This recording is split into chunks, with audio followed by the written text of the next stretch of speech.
And good evening, everyone. Welcome back to WOR for PC Tier 1 Round 3 of the Championship. Of course, we've had a little break the last couple of weeks, but we're back on your screens once again on a Sunday evening for the PC Tier 1 action, where tonight we head off to Japan, a track we haven't been to since Season 13, which is, I believe, 7 seasons ago here in WOR Tier 1. And, of course, last time we was here, Thomas Ronhar took the victory, but unfortunately, he's not here tonight. He's off at a card. But alongside myself in the commentary box for this evening is Omi. Of course, Omi. You was meant to be here last week in replacement of me, but this week you're here in replacement of Dan. Absolutely, yeah. Great to be here, getting ready for some WOR action as well. And as you mentioned, we weren't here 1 week ago, so it is great to be back here around Japan. So it's going to be a good race. It certainly will be, and we'll have a look at the standings from after the last race. So, Nicholas Longe has had a very good start to the season, claiming 2 victories in the 2 opening rounds, sits on 50 points, ahead of Julian Klaffenbach in second on 18. That was after a second place podium back in Austria at his home race. And then Cameron Dowds, not yet to be on the podium, but with a P6 and a P5, sits in third ahead of Jan Halliday in fourth, who took second last time out in Saudi Arabia. Then we have Istvan Pukki in P5 on 16 points, one ahead of Barry Burmond, who had a brilliant comeback drive last time out, taking third place in that race. Joris Krozen in 7th on 12 points, and then, of course, 3 other reserves to round off the top 10, being Luca Rapassa, Leo Lund, and Bench Shabokonyi. And, Omi, of course, this season, we've got a 14-race calendar, 14 brilliant circuits that we head off to. And, I mean, for me personally, can't wait for Qatar and China.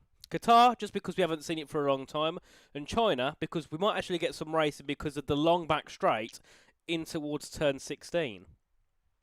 Yeah, absolutely. Some amazing venues on this season's calendar as well. The venues that you mentioned, round 9 and round 12. But the other ones, well, we head to Japan, of course, this time out in round 3. We head over to Sao Paulo for round 4, and then it's Mexico City Silverstone, the home of British motorsport, and then it's the Bahrain International Circuit. Hopefully we can go there, and hopefully the issue with the game at turn number 4 with the curb can get fixed by then. And then it's Abu Dhabi for round 8, China for round 9, and then we head over to Austin, Texas for round number 10, and then it's the Netherlands. Qatar is round number 12, and then it's Spa, and we end the season at Australia. Now, that wasn't originally planned, but due to no race last time out last week, that was actually set to be Australia, so we've actually just moved it over to the season finale. So we'll have 4 DRS zones to help the drivers with some form of overtaking as we look to try crown a champion in our final race. Indeed, a very good calendar on the way for us this season. And as we head our way into the race session, well, the qualifying session, of course, we have the full qualifying format here, Q1, Q2 and Q3. Let's have a look through at the grid for this evening. So McLaren, they have Jack West and Zander Van Dijken. Ferrari with Diego Zorzo and John Evans. It's John's first race here this season. Red Bull, the return of Jarno Opmeer. He's alongside Shanika Clay. And then Mercedes, we have Luca Rapassa alongside full-time driver Lucas Blakely. And then the Aston Martins, we have Jan Halliday, of course, P4 in the championship. He's alongside our championship leader, Nicholas Longe. Then in the Alpines, we have Philip Prejnoda and Piotr Staklek. Haas, it's Joris Krozen and Daniele Parodi. In the Racing Bulls, it is Gabel Chontos and Fabrizio Donoso. The Williams, it's Pasquale Ranieri making his debut here in WORT1. He's alongside Ruben Pedreño. And then finally, Kick Saber, it's Tygo Hardy and Julian Klaffenbach. So once again, Omi, we have got quite a few of our reserves taking part. But from what we've seen in the standings, they sit, I think, P3, P4, 8th, 9th and 10th. So they're doing a pretty decent job as this season goes on. Yeah, and it's great opportunities to go out there on the circuit and to show your talent as well up against some of the very best. So it is a great chance for them, and they've lived up to it. As you mentioned, Cameron Dowds, driver P3 in the championship, a 6th and a 5th. At this level, very, very impressive. So he will be very delighted with that, and he will be looking to try be a contender when it comes to things once again across our season as well. But the tier 2 drivers who are coming into play are putting in some great performances, and I'm hoping to see a lot more of that because, as you mentioned, we have a lot of the grid being said reserve drivers. Indeed. Sorry about that, guys. I knew I forgot one thing. Just had to get the game sound sorted, so you should be able to hear the game as well now. There we go. I didn't know why it wasn't working earlier. I'll have to turn it up and tune it around when I can, but there we go. At least you can hear the game sound. Sorry about that, Omi. So you was commentating to the pause screen, which I don't understand why you can't just go off the game screen and not have it pause. Like, it's a bit silly, but here we are. But we have got cars on track at the moment. Of course, getting underway for their installation laps on the intermediates. Most of them will just head back into the pits, and then they will go again. And see Diego Zorzo, no, he's on a set of inters, so he won't be starting a representative lap. But of course, I mean, this track, it's a difficult one, isn't it? Because there's very limited places that you can overtake, and the track itself is quite tricky to be quick at because there's lots of areas where it's quite easy to lose the rear and sometimes easy to lock up on the brakes. Very challenging, very tricky, and when it gets to close margins, which you'll see across these qualifying sessions, it is very important to gain every single thousand. So a lot for the driver to do. It really is a driver's circuit as they try and extract the lap time from one of the great venues when it comes to Formula One's history as well. And we're hoping to end up getting a good qualifying followed by a good race that will follow through as well later on. We're looking forward to some fast lap times coming into play from these drivers at the moment. A few going on the intermediates, a few on the soft, including Frozen, who's making his way through up towards the line, and he's going to set our first proper time of the session, a 1 minute 27.645. Indeed, a nice opening lap there by Joris Krozen, who goes to the top as Pasquale Ranieri heads into the pits, and Diego Zorzo, I presume, also will be heading into the pits. So there we are, 2 lap times on the board, 1 representative lap time and another lap time which is an installation lap, so nothing, nothing to look at there from Jack West. And then normally it's around the 10-minute mark is when we see cars head out onto track for their first proper runs in this session. Of course, some drivers like to go for 2 runs, some of them try and just about squeeze 3, depending on probably their confidence, what their first couple of laps have been like, and many other different factors. As Diego Zorzo continues on, surprisingly. Thought he would have gone back into the pits, but never mind. Continues on here, and will hopefully head into the pits this time around. As, of course, Joris getting a lap time out nice and early. He'll be also heading back into the pits, and then, of course, we'll have to see what he can do as this session gets along. But Omi, looking at the grid here, of course, I presume you know pretty much every driver on this grid. I'd hope so anyway. Who are you looking at personally in terms of looking to make a bit of a surprise heading into Q2 and possibly even Q3? Well, I'd love to see Jan Halliday do quite well as well. Very, very good when it's come to other competitions as well. So he has been, he's really been finding time over the last few weeks. So I'd love to see him in the mix once again. As you mentioned, a 2nd place last time out in Saudi Arabia. He did not compete in the season opening round. So the 18 points he got all was from that 2nd position that he managed. So a great performance at the Jeddah Corniche circuit. I think could bode him well for Suzuka, which of course in Jeddah you find yourself with the walls all close together, but the challenge is basically the same in terms of a fast circuit, a high-speed circuit, and the challenge is high. So I feel like he could definitely be one to keep an eye on around this circuit. But to be fair, we have seen plenty of times. The contenders come from everywhere in the field. You can always get surprises. You can always get shocks. That is what we love about WOR racing. Indeed, and of course, heading into this round, it's a big race for Julian Klaffenbach and for, well, I was going to say Cameron Dowds, but he's not here this evening. And same goes for the likes of Jan Halliday and Pookie, but he's also not here. But for Julian and Jan, of course, they are 2nd in the championship. They might be nearly 30 points back from Nicolas Longuet, but it's still a big opportunity for them to try and close that gap down if possible. And if they can't bring the gap down on Nicolas, then at least try and extend it from those further back. So they've certainly got to have some high hopes heading into this one. And of course, one of our other drivers who, no, isn't here today. I thought he was going to be Alvaro Caraton. He is by far the most successful driver around here. In the 2 seasons that we have raced at this track, season 11, the opening season, I believe, of Tier 1, he took the victory, and then in season 13, he took P2. So he's had a very good couple of stints around here, but unfortunately not with us here this evening, and his replacements in Williams will be Pasquale Ranieri, who's of course making his first appearance here in WOR Tier 1. I'm not sure if he takes part in Tier 2, but I know he takes part in numbers of leagues in the scene, so surely a driver that we could possibly see something from tonight. You know, it's going to be a struggle, but for him, he's got no sort of expectation, has he? So I suppose he can take a little bit of pressure off his back, you know, on that sense. Yeah, and he's had some Wi-Fi issues, so he's of course had events where he's been lagging all over the place, and then as a result, he's had to miss a few races as well. So he's going to be eager to come back, and that's the most important thing. He will be eager to fight back as he gets the return back to racing and gets to do it at this level for the first time. So he's going to definitely have that fighting spirit, I think, across today's event. So definitely keep an eye to see what he's going to be able to do. You mentioned the 10-minute mark. We'll start to see everyone out there, and that's exactly the case, as they will make their way through on the out laps at the moment and then start to push on a vital lap to get, because around a circuit like this, mistakes can happen. So getting a good bank lap is very important. Certainly is, and the first car out will be Pasquale Ranieri as we head our way down towards turn number 1. Of course, a very, well, it's not really harsh braking zone here. It is, though, heading in towards turns 2 and 3. Get the car turned in quite nicely down towards 4th or 5th gear, and then through this slalom, Mickey Mouse sort of section here in Sector 1.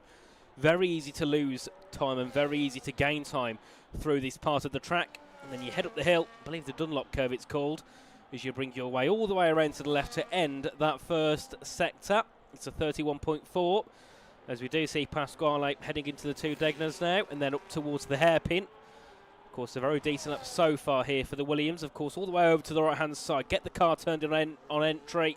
Bit of a snap as he heads out on the exit, but not a bad start here for Pasquale, Omi. Not a bad start indeed. It's been a good lap so far. All about continuing it as we head to Spoon Curve. And then all about getting the traction down and head towards 130R. You find yourself now absolutely flat to the floor in a few moments time. You'll get a sector 2 time. That will be helpful later on in the session, as he's gonna actually get a little bit of traffic with the kick saber, and the kick saber's gonna go round. Dramatic moment there, as Klaffenbach was the car who was weaving all over the place at 130R, and they collide a few meters later. That was a close one there for Ranieri and Klaffenbach, because it will be a 26.6 there for Pasquale. A nice opening lap here for the Williams car. Let's have a look here at Piotr Staklek, who's also heading up to the line. It's going to be a 26.3 for the Alpine. A nice start for him as well. Just trying to find somebody else who's near the end of a lap. I think it might be Donoso here in the V-Carb. Heading to the line, goes quickest by a 10th. A 26.200. As that will be Xander Van Dyken there, slotting into P3 with a 26.462. As John Evans goes quickest in Ferrari, a 26.127 from him. Goes to the top for the Scuderia, and then we'll have here Shanika Clay in the Red Bull heading down into the final couple of corners in towards the Casio triangle. Gets the car turned in quite nicely, hops the 2 curbs, rides the 3rd curb, and will now be heading to the line. And it's Nicholas Longa, our championship leader, who goes to the top of the times. And Shanika Clay with a nice lap there to open things up for Red Bull. As let's see, Omi, what the Flying Dutchman can do. Yep, absolutely. Let's see what Jarno Opmeer is going to manage as he's about to attack into the final chicane on this circuit, and he'll be hoping to get himself into the top 5. Of course, you need to be in the top 15 to progress into the second part of qualifying. Opmeer right now gets a time on the board, and it's good enough for 7th place for the Red Bull man. He'll get thrown down as Hardy improves up to P3. Nice lap time coming in from him. Indeed, and then of course we have Lucas Blakely, former esports champion, to the line. Goes 4th fastest. Haven't seen much of Lucas Blakely so far on the F125 game. So nice to see him up near the top of things here to start off qualifying. And Julian Klaffenbach heading into the pits with damage. So I'm not sure if he got that damage when he was with Pasquale heading in towards 130, or possibly he's just hit a wall somewhere on his, on his actual run and has had to bail out and go into the pits. But after the first runs of the session, our bottom 5 consists of Luca Rapassa, Pasquale Ranieri, Gabel Chontos, Jack West and Julian Klaffenbach. And with a lap time 8/10 off there for Jack West, I presume that was just a big mistake. We never often see Jack West being 8/10 off, so I'm sure he'll surely be able to jump up into that top 15 as the session continues on. But I've got to say, very close at the top there, 2/10 separating the top 6. I think it's what, just over 3/10 there, separating the top 12, Omi. So even if Q1 is going to be a little bit easier to call with the lap times, Q2 is going to be tremendously difficult. Yeah, Q2 is where you're in that territory of getting through or facing the exit of that qualifying session, as Jan Halliday getting a 5 plays grid penalty there. Yeah, I mean, that just confirms a restart. We have one anyway, but at least it means that if we didn't, we have to have one. Yeah, sometimes the penalties come back for blocking a driver, even though you're on an in-lap. Into the pit lane we go, and that is your first run done when it comes to this qualifying session. It means that those drivers who found the lap time that they needed can be satisfied, can retire themselves, and can rest with and can watch with the rest of us as we let the other drivers who are in that elimination zone, who are close to being eliminated, head out onto the circuit in the final minutes as they try and produce a lap time to get through into Q2. So it's going to be a fascinating end to the session to see who will progress, who will exit as well. Could we get a surprise making their way through? But that's exactly what we were talking about earlier on. You would have had your banker lap. Now it's about improving, working with the delta and trying to find a step forward. It certainly is, and well, that's an early retirement there for Daniele Parodi in P7. I mean, I suppose he probably will be safe, but sometimes it is a little bit of a risk, isn't it, from P7. Of course, retiring out of the session. And then we do have the first car out on track being Zander van Dijken. Of course, has raced here in Tier 1 for many, many seasons. Also back in Tier 2 in the past. And I believe is part of the McLaren team, if I remember correctly, as a development driver. Of course, it'll be nice to see him head his way through and towards Q2. And people asking where Thomas Ronhaar is. I believe, if I'm correct, he's at a karting event this weekend. So if he's not winning here, he's winning in karting. Because I saw someone there saying, I hope banned. Well, there's no reason for him to be banned, is there, Norbert? But no, I'm sure Thomas will be back with us as the reigns progress in this season. And I'm sure when he does come back, he'll certainly be near the top end of things anyway. So no worries at all for Thomas Ronhaar not getting any race time in at all over these past couple of races. And then, of course, out on track as well, we do have one of the Alpines. That's going to be Piotr Stakelek in P12 currently. Naomi, you commentate more on this game than me. Has the Alpine livery changed? Because I swear I don't remember it being metallic blue. It may have. Unfortunately, I've not been focused too much on the Alpine car at the moment, unfortunately. I know Alpine fans, that's not what you would want to hear. But at the moment, unfortunately, I've not noticed that as well. But yeah, some things can change from patch to patch. Really? So you might be correct in that. I mean, especially the bumps at Turn 4 in Bahrain, which got added into the game as a feature. So yeah, quite a shame. And that's what I was mentioning when I was talking about the calendar. Let's hope we can actually race there later this season. Yes, it would be nice. It's a brilliant track. It's one that's kind of has to be on every calendar. There's nothing special about it. It just has a part on the calendar every season. So a shame that we probably won't end up going to Bahrain. So yes, Formula 1 management probably don't want us to race there for some reason because they just decided, Turn 4, let's make the curb a catapult rather than a curb. But here, they haven't got any worries. I mean, the curbs here do act like catapults, but that's just part of the curb. It's nothing that the game have added in, so there shouldn't be any issues here tonight. But Zander, let's see what he can do on this next lap. Of course, the bottom 12, so that's 8th down all on circuit now, setting lap times. Zander van Dijken will be first, Omi, to cross the line. Let's see what he can do. Can he try and get a little bit further away from that bottom 5?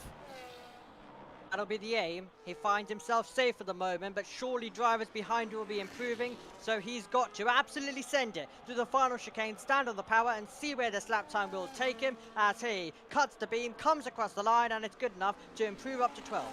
It's a decent lap there for Xander, but I'm sure he probably would have preferred to have found maybe another 10th in that one. Next, we have Piotr Staklek, who is down in Sector 2.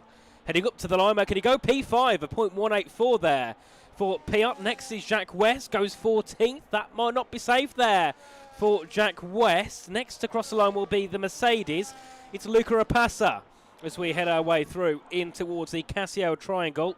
What can the Mercedes do? It's had a decent opening few rounds, has Luca, but currently sits 6/10 off that top spot. Let's see what he can do. Through the final corner, up to the line, goes 15th. That as well might not be safe. It matches the time of Jack West. Joris Krozen will be out because he's invalidated his lap time heading through Sector 2. Diego Zorzo up into the top 10. That knocks Rapassa into the drop zone. He will not be heading his way through to Q2. Gabor Chontos has gone off into the pits as well, so he'll be staying in that bottom 5 in 19th. It's all down to Pasquale Ranieri and Julian Klaffenbach. Let's see what Pasquale can do first. In the Williams, heading through the final corner, needs to find 2/10 and a bit here to get through. Stays 18th fastest. Julian's next, he goes 3rd. So that knocks Jack West into the bottom 5 for McLaren. It absolutely does. That was dramatic stuff as we expected it to be in this qualifying session at the end of Q1, and Jack West finds himself down to 16th place. Critically for Xander Van Dyken, it was just enough. Pedrino goes to the top of the table, 1 minute 25, the first driver to head into the 1 minute 25s as well, as he makes his way through. But yes, close stuff. Opmir finding himself all the way down in 14th, but luckily will just about survive. So will Xander Van Dyken. Indeed, what an engine there to Q1. Of course, a big shame to lose Luca Rapassa and Jack West, who were both on the exact same time, and also a little bit, well, too far away from comfort there. Fiona Opmir, 14th fastest, so not looking too good for him here so far this evening. Of course, a really nice lap there from Ruben Progenio, who tops the timings heading into Q2 ahead of Nicolas Longuet, our championship leader. Then it was Presneda in 3rd, ahead of Julian Klaffenbach. John Evans in the top 5. Great start for him this season, or this qualifying, I should say. Then we have Tycho Hardy, Jan Halliday, Lucas Blakely, Piotr Staklek, and Shanika Leclerc, the top 10.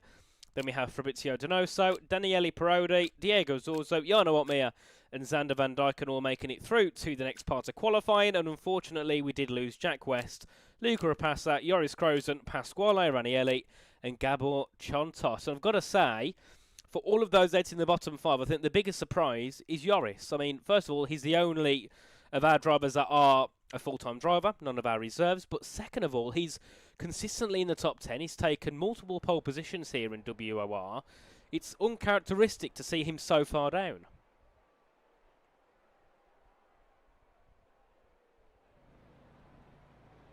Is Omi with us still? Omi? I am. I was accidentally muted. Oh. Perfect. Okay, here we go. Yeah, I was just mentioning about Krozen and how he's managed to get a P15 last time out. So he'll want to try and fight back as well. But unfortunately, not the way he would have wanted to. Yeah, I was just going to say, Luca's left, but no, he was out of the session already, so he should join back shortly. As well, he'll be back for the race. So still around 30 minutes to go before he can get back in the car. But we have cars out to track straight away. Could that say possibility of rain, or I don't know? They're all going out very, very early. And Xander Van Dyken, yet again the first car to go out onto track. We'll have to see what he can do. Of course, most drivers will be on a U set here, probably. Some of them going for a new set. It depends how many laps they did in Q1.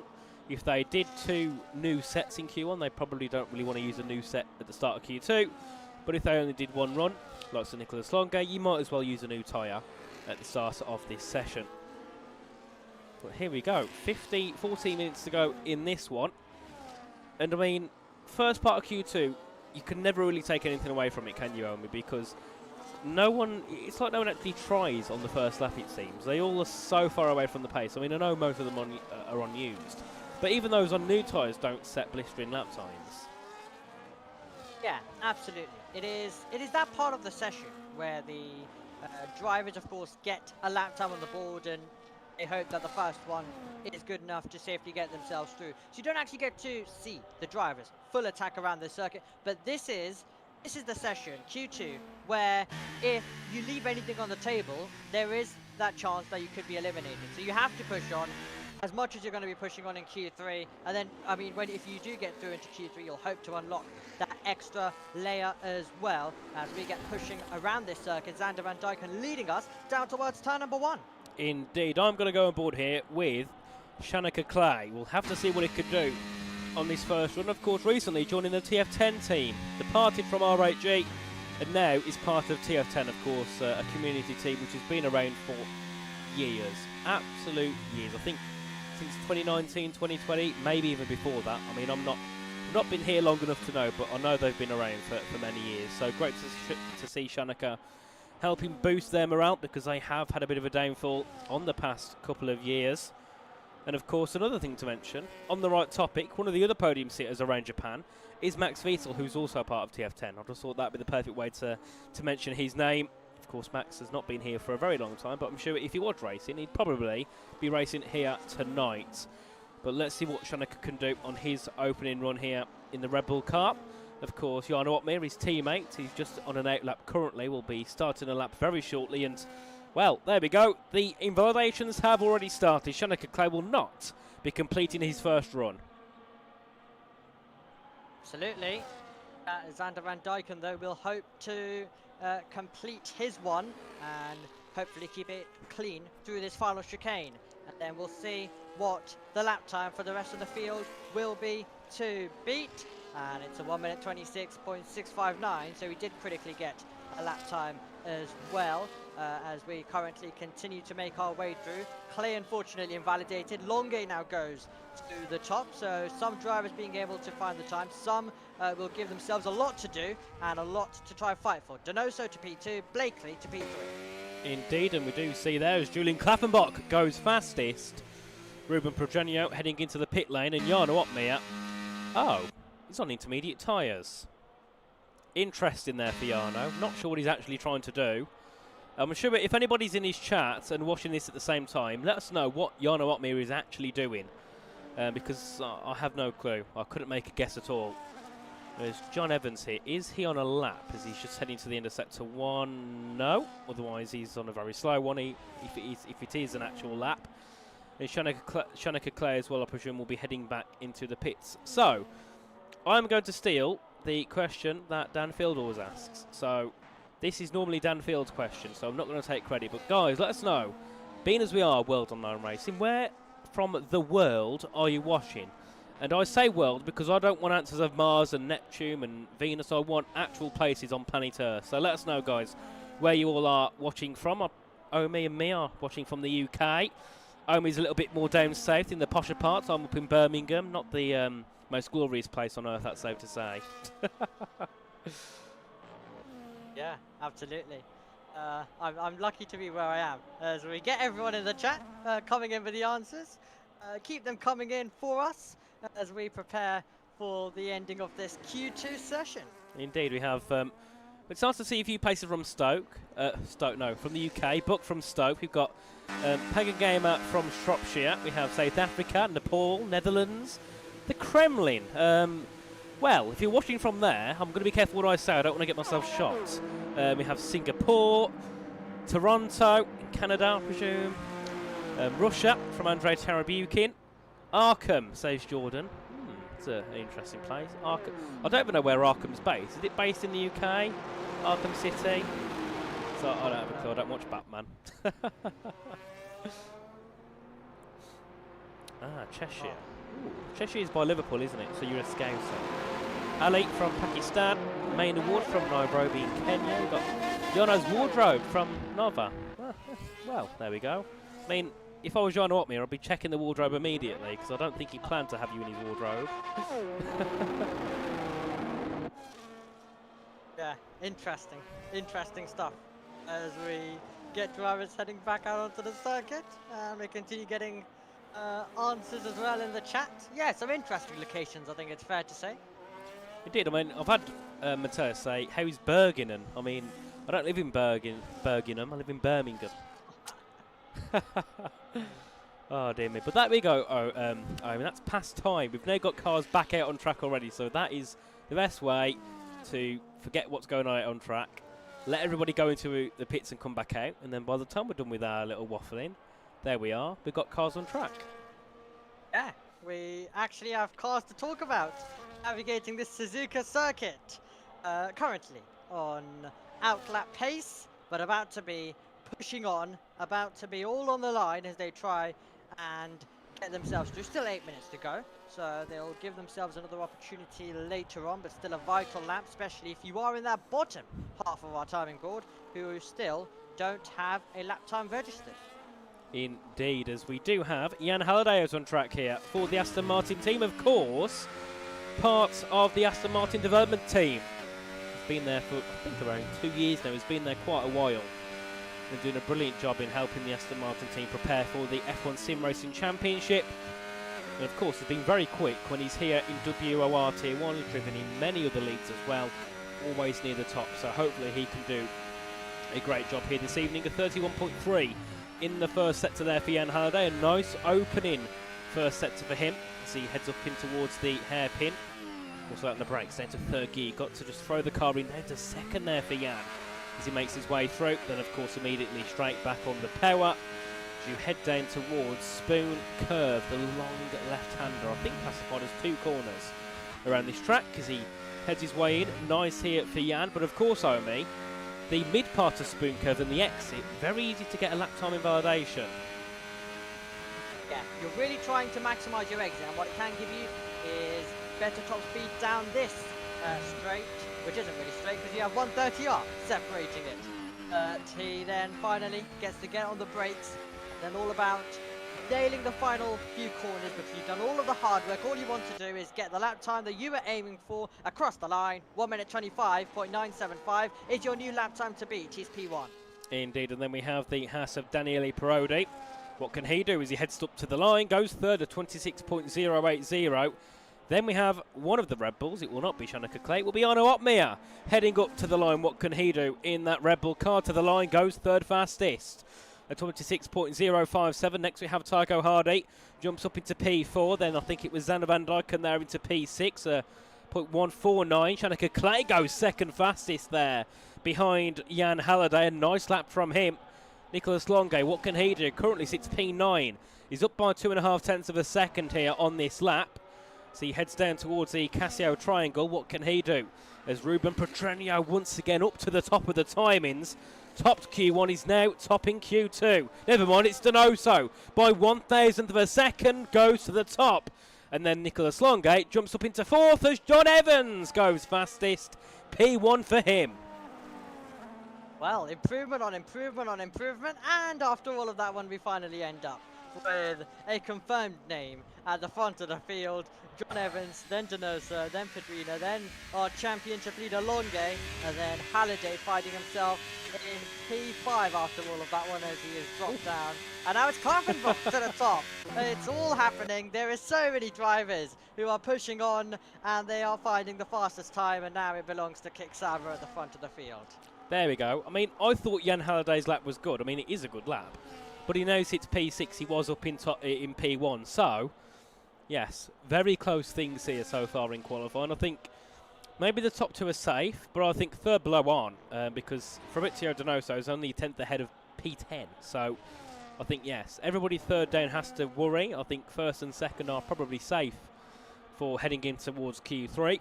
But, of course, we know that the bottom 5 get eliminated from this session, and currently it states with Tycho Hardy, Daniele Parodi, Diego Zorzo, Xander Van Dijken, and then in 15th place, Philippe Prejneda. So, they've all got to get some decent lap times on the board, try and improve on what they've already done, and hopefully see more of them up into the 25s. Of course, in Q1 we saw one driver in the 25s. It was Ruben Pedreno. Heading into Q2, well, the last parts of Q2, we have 8 drivers into the 25s.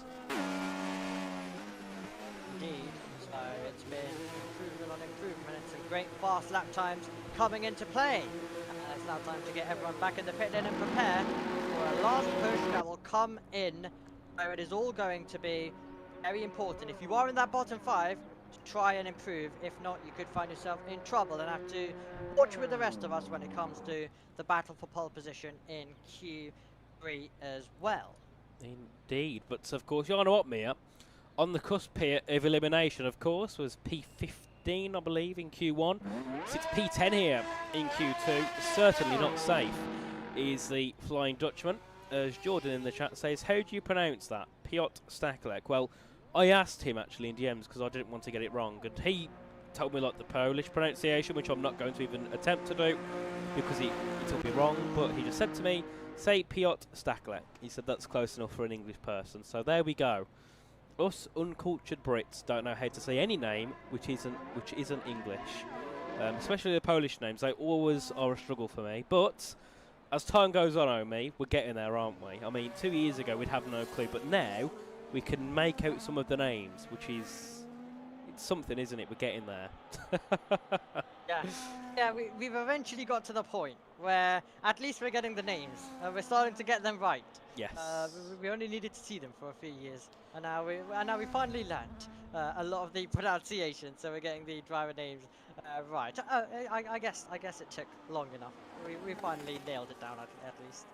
Indeed. But one name that we can pronounce quite well is Ruben Progenio, and he's decided to retire in this session. P2 and P3 went out, but himself in P4 thought, no, I'm fine where I am with a 25.895 and chose not to go out on track. So, could Ruben possibly come under a little bit of scrutiny once we get our laps underway? Because he's certainly going to be near that elimination zone, I think. P7, P8 minimum, because, like I said, he's only a tenth and a half off of Tycho Hardy. So, you know, Tycho could find that easily in a lap. So, hopefully, for Ruben's sake, he doesn't. But we have got cars now beginning their final laps in Q2. First one is Xander Van Dyken, who's really liked going out first and setting the lap time first this evening. Done so at the start of Q1, done so at the start of Q2, and does the same again here at the end of Q2. So let's see, Omi, what can he do for his final run of the session? Needs to find over a tenth to get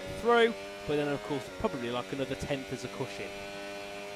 Yeah, that's exactly what we saw earlier on in Q1. He found some time, but we suggested that possibly a little bit more would have kept him safer. In Q1, that was fine. In Q2, different story, because all of the drivers will be pushing on to that next level. So any mistakes will be punished, and you absolutely have to go on and push as he's about to go into Spoon Curve.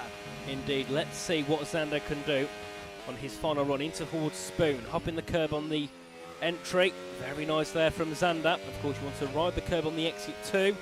Get a nice push out of Spoon as you head in towards 130R. Sector 2, he's going to be up by just over a tenth here, so that's going to put him up and around Piotr Staklek in P9. Of course, needs to find more than that if he wants to be safe. And going through into Q3. Through the final couple of corners here for Xander Van Dyken, heading up to the line in the McLaren. What can he set on the board? Goes P7, a nice lap indeed from him.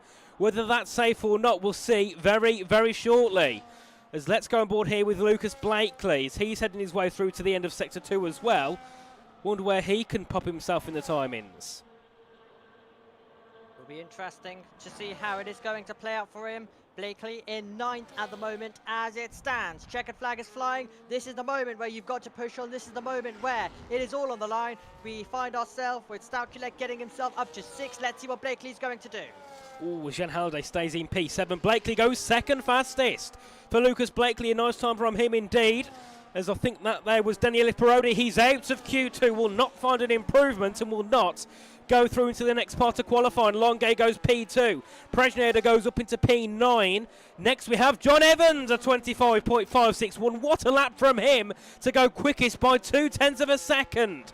Shonika Clay makes his way through up into that top 10. That knocks out Xander Van Dyken. Same goes for Diego Zorzo, P12. What can Jarno Opmeer do? Would be a shame to lose him here in Q2. Bit of a snap on the exit of the Casio Triangle. To the line, goes 7th fastest and knocks out Philip Prejnader. Next to the line, Tycho Hardy goes 10th and goes ahead of Jan Halliday, who will be exiting here in Q2 by 18 thousandths of a second. But what a lap for John Evans. 0.2 clear than Julian Klavenbach.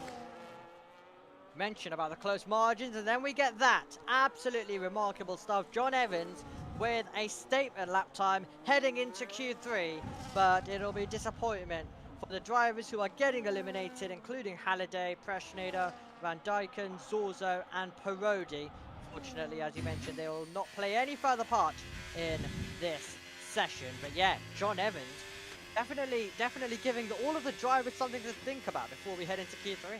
Indeed, a statement start here for John Evans. 2/10 clear of Julian Cluffenbach, who sits in second place ahead of our championship leader, Nicholas Longay in third, Lucas Blakely in P4, and Fabrizio Donoso rounding off the top 5. And then we have Ruben Pedreño, Jarno Opmeer, Piotr Stakelek, Shanika Clay, and Tycho Hardy, our top 10.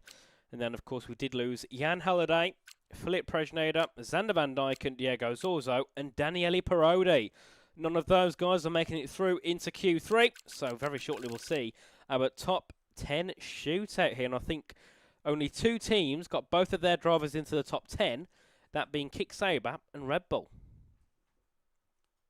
Yep, and now the attention will turn to Q3 as we get ready to set the grid for our 3rd race of the season here in WOR. And of course, we'll have a lobby restart directly before we do so. And then we'll be able to get going. And, well, it has been hard, it has been tricky when it has come to overtaking on this game. So if you can secure yourself a good qualifying result, then you'll definitely be doing your future self quite a few favours. Indeed, but here we go. 12 minutes to go until we get to see who's going to be on pole position. So, guys, we're going to throw the question over to you in the chat. Who do you think will take pole position here this evening? Omi, who do you think will take pole position? Oh, well, I mean, I'm going to jump on the Evans hype train. After that QT lap, I'm just going to jump on the hype train. Let's go for John Evans to take pole position. Mr. Richards, who are you going for? I'm going to go for something a little bit different. I'm going to go Shanika Clay. Don't know why. Something's telling me Shanika Clay has got that in him today, and he can go on to pole position. But we have got our answers in the chat. AFC Razor says Lucas Blakely. Andrei Tarabukin says Tycho Hardy. Audrius Baranowskis, I hope I said that right, says Jarno for pole position. So a few different answers there in the chat. Aidan says Nico or Fab for pole. Up a Tatum, of course, both Nicholas Longay and Fabrizio Donoso joined Tatum Racing Team, owned by the legend Amos Larita. I'm sure everybody knows, well, a lot of people will know, the OGs will know who Amos is. Jaden says Julian.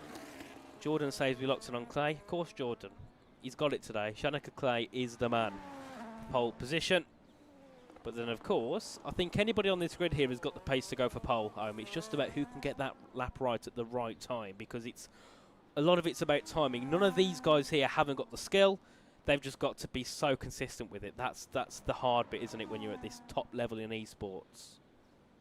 Yeah, on their day, everyone can find the time. It's about who delivers it, though, at the right moment, who delivers it at that exact moment, and it all matters, and who can execute the lap. Of course, they would have done so much practice, or some of them would have done quite a few practice, and they will achieve lap times that they won't be able to match most of the times in these qualifying sessions. So it's about who can just produce the best on that day, in that qualifying session, on that circuit, and that's what it usually comes down to. Indeed, and we have got our first car out on track for a lap. It will be Piotr Stakelek in the Alpine. Nobody else, as I say that. John Evans goes on to track, but apart from that, nobody else is on the circuit. So Piotr going out very early on his opening lap here for Alpine, just looking to try and set something nice and early, get himself a banker to rely on for the next part of the qualifying session. As he makes his way through the first sector, of course, a very tricky sector 1 here. You can see the rear does want to step out at every possible opportunity.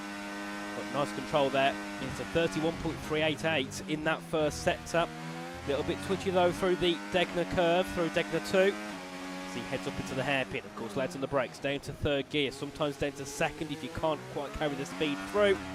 Then Piotr there, straight back on the power as you round your way in towards Spoon Curve shortly. 2 violent left-handers, very easy to run wide on the exits of Spoon Curve Part 1 and then into Spoon Curve Part 2. You can also run wide as you make your way through, but Piotr there, a very nice opening couple of sectors. The question is, though, is it used or new tyres? Yeah, that'll be important to know because, of course, he went out there very early compared to everyone else who is just getting onto outlaps at the moment. So, let's see. We navigate our way through the final few corners, the chicane, and then he tries to stand on the power. Bit of a wiggle as he tried to do so. So, there will definitely be much more on the table available for him. But for now, it's a 1 minute 26.365. Lot to work with, lots to improve on, definitely on that lap time at the end of the session. Indeed, as we make our way through with the rest of our drivers. John Evans next to begin a lap here. P2 at the moment, of course, hasn't set a lap time yet in this session.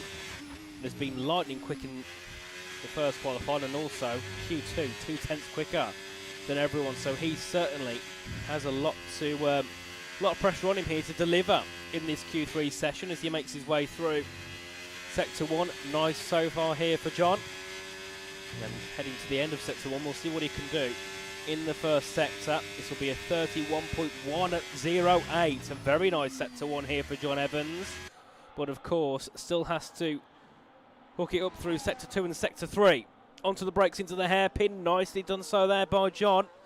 Then, of course, always a little bit slidey on the exit of the hairpin for everyone, because you've just got to get on the power as soon as possible as you head in towards Spoon Curve. And of course, this is where we'll start to conclude Sector 2. But a nice opening run here for John Evans.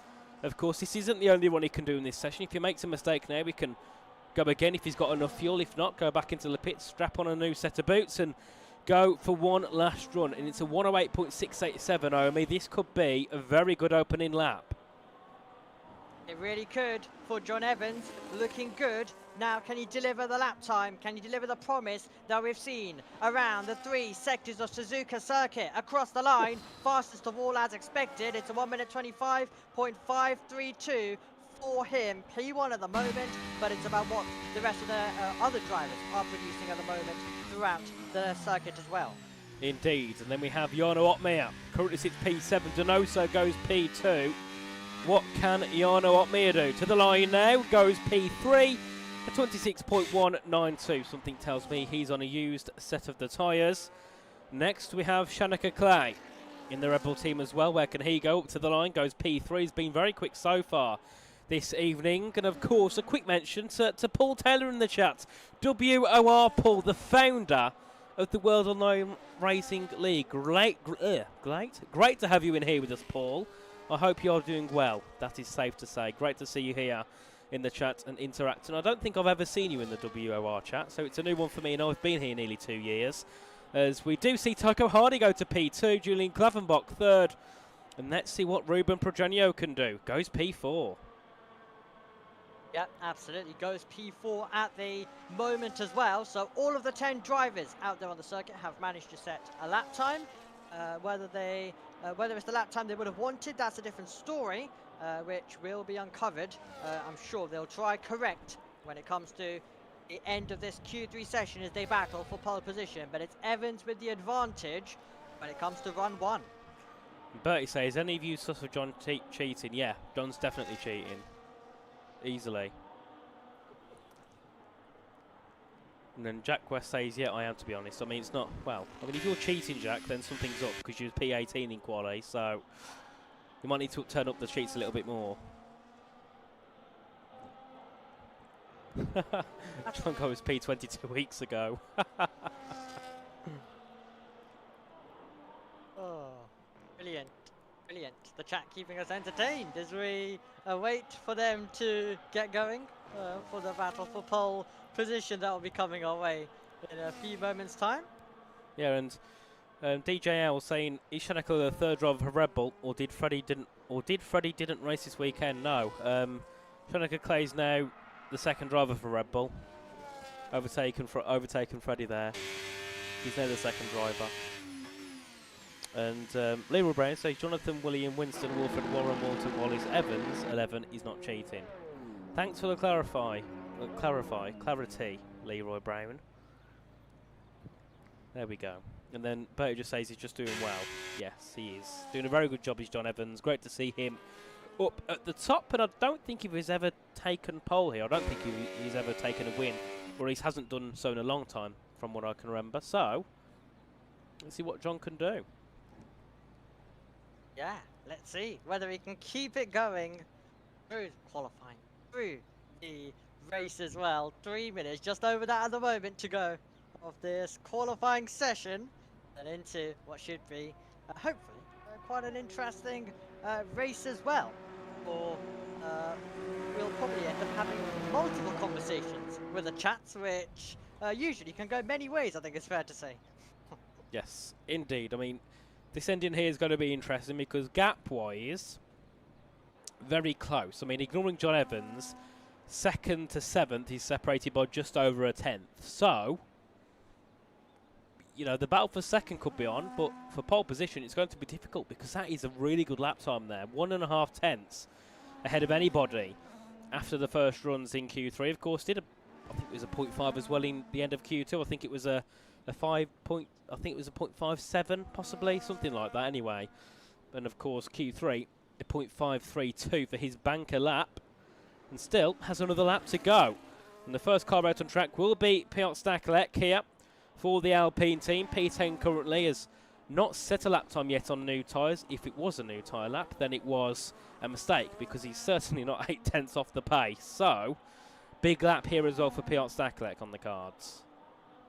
Yeah, Stakelek is going to try and see where he can find the time around this circuit, as we mentioned, and as we have done so across this entire qualifying session so far. There is so much still that can be found. It is one of those driver circuits where a driver makes the difference, and this is one of the venues where you want and need to make the difference, where you have more of that available as well to you. And let's see whether Stakelek in this scenario will be able to do it. Will be able to deliver when the pressure is high, warming up the tyres for the moment, and then it'll be full push, and then it'll be the nervy moments. One attempt to try and improve his grid spot. Indeed, shaky legs now for these drivers as they head on to the final run of the session.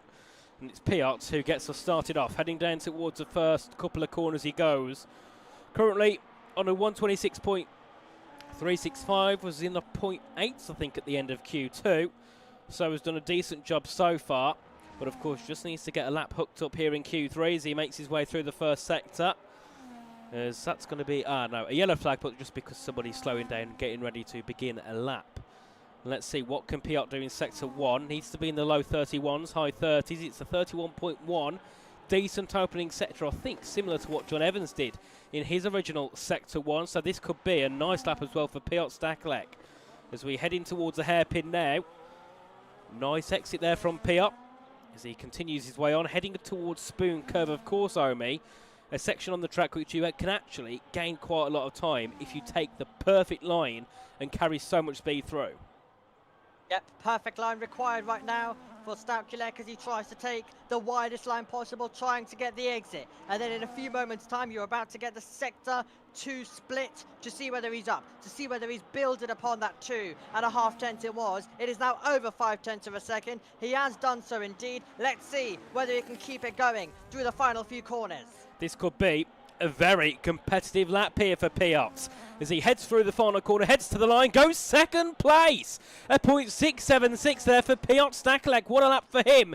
Next, it's John Evans. He's up on his time. He's still a 10th ahead of anybody. To the line for John Evans. He improves. A 0.367 for John Evans. What a lap here to end off his Q3. 3 tenths clear of Piotr in P2. Next, it's Chanaka Clay. He goes 3rd, 1,000th back from Lucas Blakely, who goes P2. What a lap from him. Up to the front row for the previous world champion. Then we have Fabrizio Donoso, currently P8. What can he do? Heading to the line, goes 2nd place. What a lap from him. From the RB. Then we have Julian Klaffenbach up by a couple of tenths. He could also be on for a 0.5 here in this session. Through the final couple of corners up to the line for Julian Klaffenbach. He goes into P3 just behind the back of Fabrizio Donoso. Then we have Jarno Otmi. What can he do? Can he displace Evans? No. He goes 9th fastest here in this session as Nicholas Longe, our championship leader, manages 3rd. And then Taika Hardy stays in P8. What a lap there from John Evans. Insane. Absolutely. Insane stuff. And that is incredible stuff as he takes pole position then. So I've at least got a prediction right. Indeed. What a lap that was. A 10th and a half clear of the field.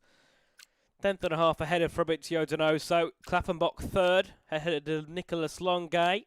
Lucas Blakely fifth. Then we have Piotr Staklek, Shanika Clay, Tycho Hardy, Ruben Pedronio, and then Jarno Opmeer. Our top 10 heading through in towards the Japanese Grand Prix. But of course, we have got a restart before we head our way in. So we're going to have a quick word from our sponsors over at Gridfinder and Next Level Racing.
And what a qualifying we just witnessed here in WORT1. John Evans is on pole position for this race. But let's have a look at the standings and how things look heading into the Japanese Grand Prix. Of course, it is Nicholas Longay that leads the championship by 32 points to Julian Klappenbach in second place, who probably would have been a little bit closer, but was absent for round 2. And then Cameron Dowd in P3. He isn't here tonight, but very decent couple of opening rounds for him. Then we have Jan Halliday in 4th. He unfortunately got knocked out in Q2. And then Is Van Pookie P5. Unfortunately, isn't here this evening. Barry Bromand in P6. Joris Krozen is in 7th place. Of course, he starts from 18th. Luca Rapassa also starts in the bottom 5. And then we have Leo Lund and Ben Shabakoni, who both aren't here this evening. So, a lot to play for here for Nicholas Longay, once again, who starts up in the top 4. And then, of course, also opportunities for Julian Klappenbach. I think he starts P3 in this one, if I remember correctly. So, Omi, heading into this race, Julian has got a big chance. I mean, first of all, to gain up on Nicholas, but also stretch away from everybody else. Yeah, absolutely. He gives himself that opportunity. So, Longay, it has been a perfect start to the season with victories back to back, and the drivers behind him in the championship, all of course with, well, some of them even just doing one race and getting those results. So that's what happens when you get the best possible result across 2 rounds. So a good advantage for Longay, a great advantage to be heading into round 3 with, and he's going to look to try and build upon it, but definitely will be contested on the evidence of qualifying that we've just seen.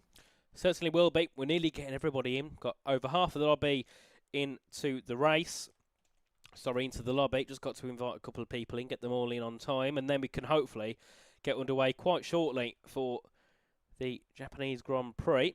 So we head back to our commentators' cams. Here we are. We're back on your screens.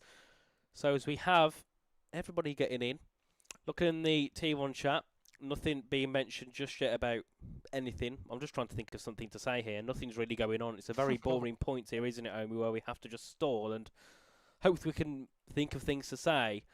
But yeah, what a qualifying was it was. John Evans, a driver that we don't see that often near the top. Straight up to the top in qualifying. A very good Q1. I think tops Q2 by, I think it was just over 2/10, and then Q3.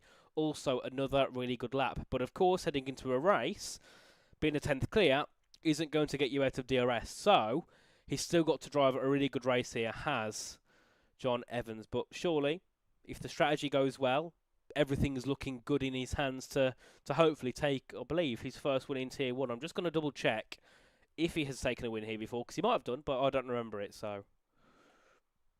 Yeah, there's been lots of races, lots of opportunities for him to do so. So we'll let you check that as we continue to build up to a 27 lap race, which promises to be good as well. You're going to get moments of brinkmanship because with how tricky it is to overtake, you are going to get drivers who go for moves that possibly aren't going to be on at times. So it's the risk versus reward balance that the drivers have to find. And if they can do so, they're going to give themselves a good opportunity to contend. But as you mentioned, strategy, that is going to be so important for all of the contenders to remain at the front or to possibly get themselves into contention. And the strategy really can change up the race. Indeed, and if I've read everything correct, there has not been a win ever for John Evans here in WOR. So, a really good job for him to be on pole position and to try and take his first win ever of his career. So, lots of pressure on for him. Of course, for Nicholas Longay, he wants to be once again back on the podium. For him, I think with the season he's had so far, with 2 back-to-back wins, a podium is minimum for him. So starting P4, he's close-ish at least to that podium spot, and hopefully can take a P3 for him. And then also for the likes of Luca Rapace, Joris Krozen, who are starting a little bit further back, Jack West as well. They've also got some opportunities if they can play their strategy right to move up the field, whether they go for a bit of an undercut, bit of an overcut, try something different and try and get into the top 10 themselves. As we have got pretty much everybody in now, we're just waiting on one driver. I will name and shame them. It will be a McLaren. It's Xander Van Dyken who's not in the session yet, so hopefully he can hurry up and get in. Yeah, absolutely. Hopefully you can get in, and then we can get going, and then we can get racing as well. So it's going to be quite the race as we mentioned. So yeah, let's hope he can get in as well, and then we can get going. I think we've just got him joining right now. Well, I believe that hey, was him in. he's So we in. should be all good, and yeah, he got in. And now it's Jan Halliday's turn to set up the whole grid. I mean, I've done this a few times in the past, and believe me, it's so annoying setting up the grid because you've got to get everybody in their perfect places. It's not like you can get your mouse and drag everything around. You've got to use a keyboard and keybinds, so it is a little bit annoying sorting everybody out. But once that's done, we can head our way into the race and, well, see what happens over the next 27 laps of racing. Of course, we haven't been here in Japan since season 13, so I can't really say what's happened in the past because none of it's really that relevant.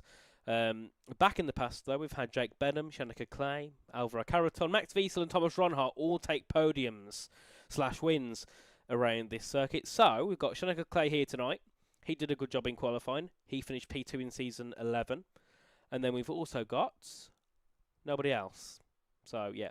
Shanika Clay's the only person who's been on the podium here in the past. I mean, I'm surprised we haven't seen this track, Homie, since season 13 because it is a really nice track.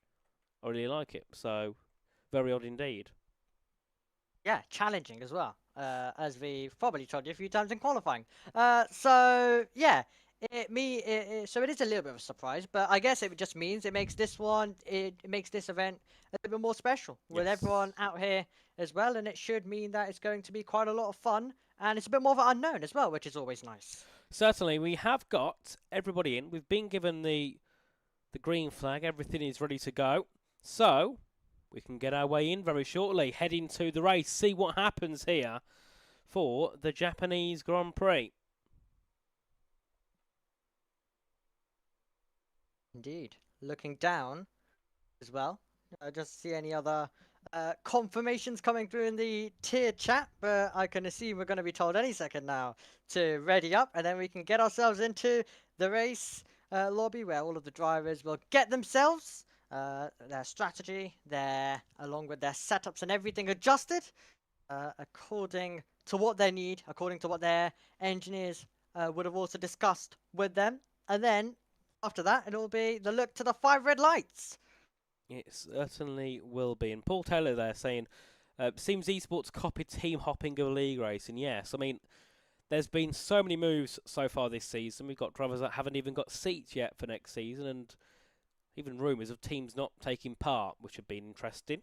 But yes, lots of things going on with that. And Giuseppe saying, who are these commentators? Well, if you don't know who I am, then you've not been watching this for the past 2 seasons. If you don't know who Homie is, you haven't been watching the other big league, which I'm not going to name for keeping this I've lost the words, man. It's too. I've been out all day. Got up at 10 o'clock. Been out. Got back at 6:30. I'm tired. So yes. But Yeah. hopefully the race will liven me up a bit now. Hopefully my voice isn't going to feel dead. And get some good racing. And Yeah, hopefully we will get some good racing indeed. Big C, we really need the WOR publicity. Oh dear me. But enough of us waffling, Omi. We can get up into some actual racing. Yeah, we can indeed. We can prepare ourselves for what will be a very fascinating race. Of course, we've had to wait for it with no racing last time out. A reminder to you, it will be John Evans starting next to Fabrizio Donoso. That will be your front row on the grid. It will be Klaffenbach in third, and our championship leader, Longe, who's got 50 points to his name, will be starting in fourth. And then it'll be Blakely and Stouchilek, who will have row 3 on the grid. Then it'll be Clay and Hardy, Pedrino and Jarno Opmeer, all the way down in 10th position as he tries to recover. That will be your top 10 as we will get going around Suzuka circuit. The start very important. Of course, the drivers would have had the qualifying session. Now they are going to build upon it, and they are going to now focus on the race at hand. There is going to be a lot of tactics that will come into play 100%, and we're also going to be seeing quite a bit of talk between the drivers and the teams at this phase as they prepare for the race. A race which, of course, we're going to be battling down towards turn 1 in a few moments' time. Here we go then. 5 red lights on. And WOR is go at Suzuka with a good start for John Evans, chopping across Donoso. Meanwhile, in the background, that is going to be Opmeer trying to get past Pedrino, but he can't do so. Evans with the lead, then it's Donoso, then it's Klaffenbach. Blakely in 4th place, just about staying ahead of Longe, the championship leader, dropping down to P5. Then it's Clay, Stouchilek, Hardy, Jarno Opmeer, and Pedrino are top 10.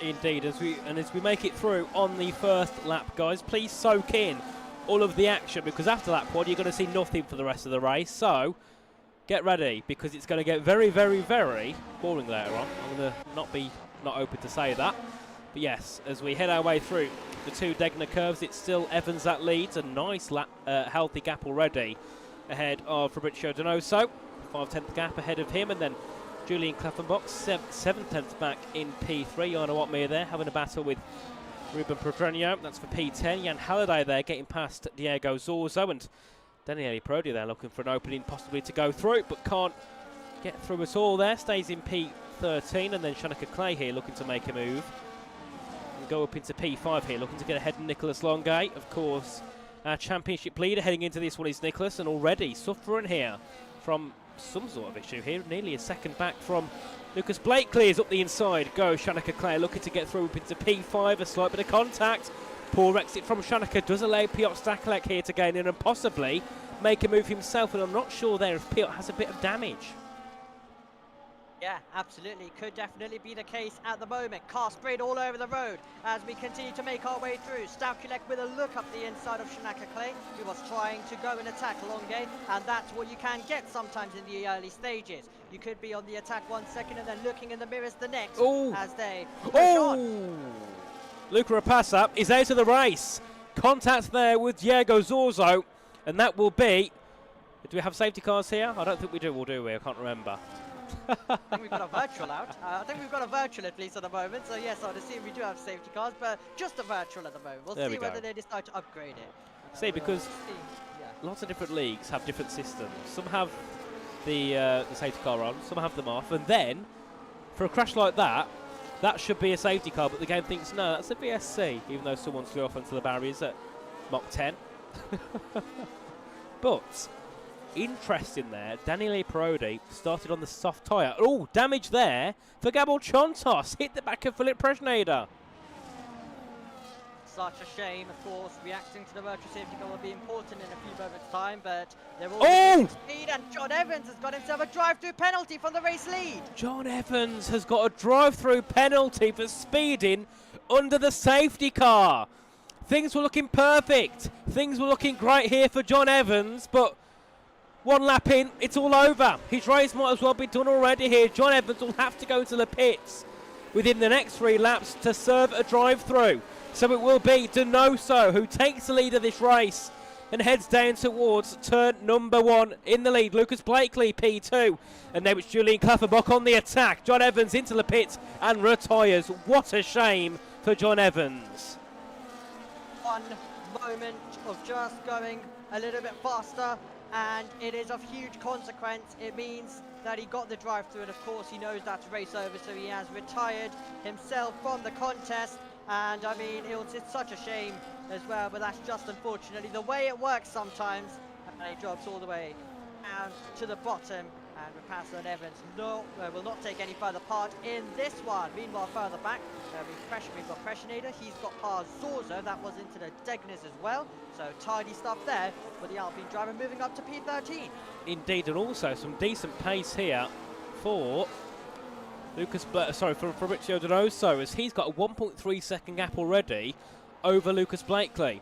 So a really good job for him so far, looking to pull that gap and stop any sort of DRS here for Lucas. And this is, going to help a lot for Donoso's strategy, because it means he's going to have a little bit more of a buffer when it comes into pitting a little bit earlier, or possibly pitting a little bit later.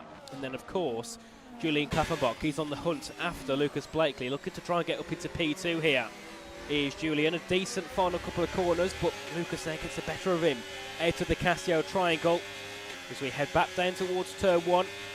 And Donoso taking the fastest lap, and Julian here is in such a difficult position because it seems like he's quicker here than Lucas, but because of the dirty air and the lack of DRS, there's no way that he can get through here, and he's stuck in P3. Yeah, stuck in P3. That is why, as soon as on the lap where we have John Evans come into the pit lane to retire as well on that lap, Klafferbach using a lot of his battery to try and go for a Hail Mary type attempt of a move as well. Didn't work, of course.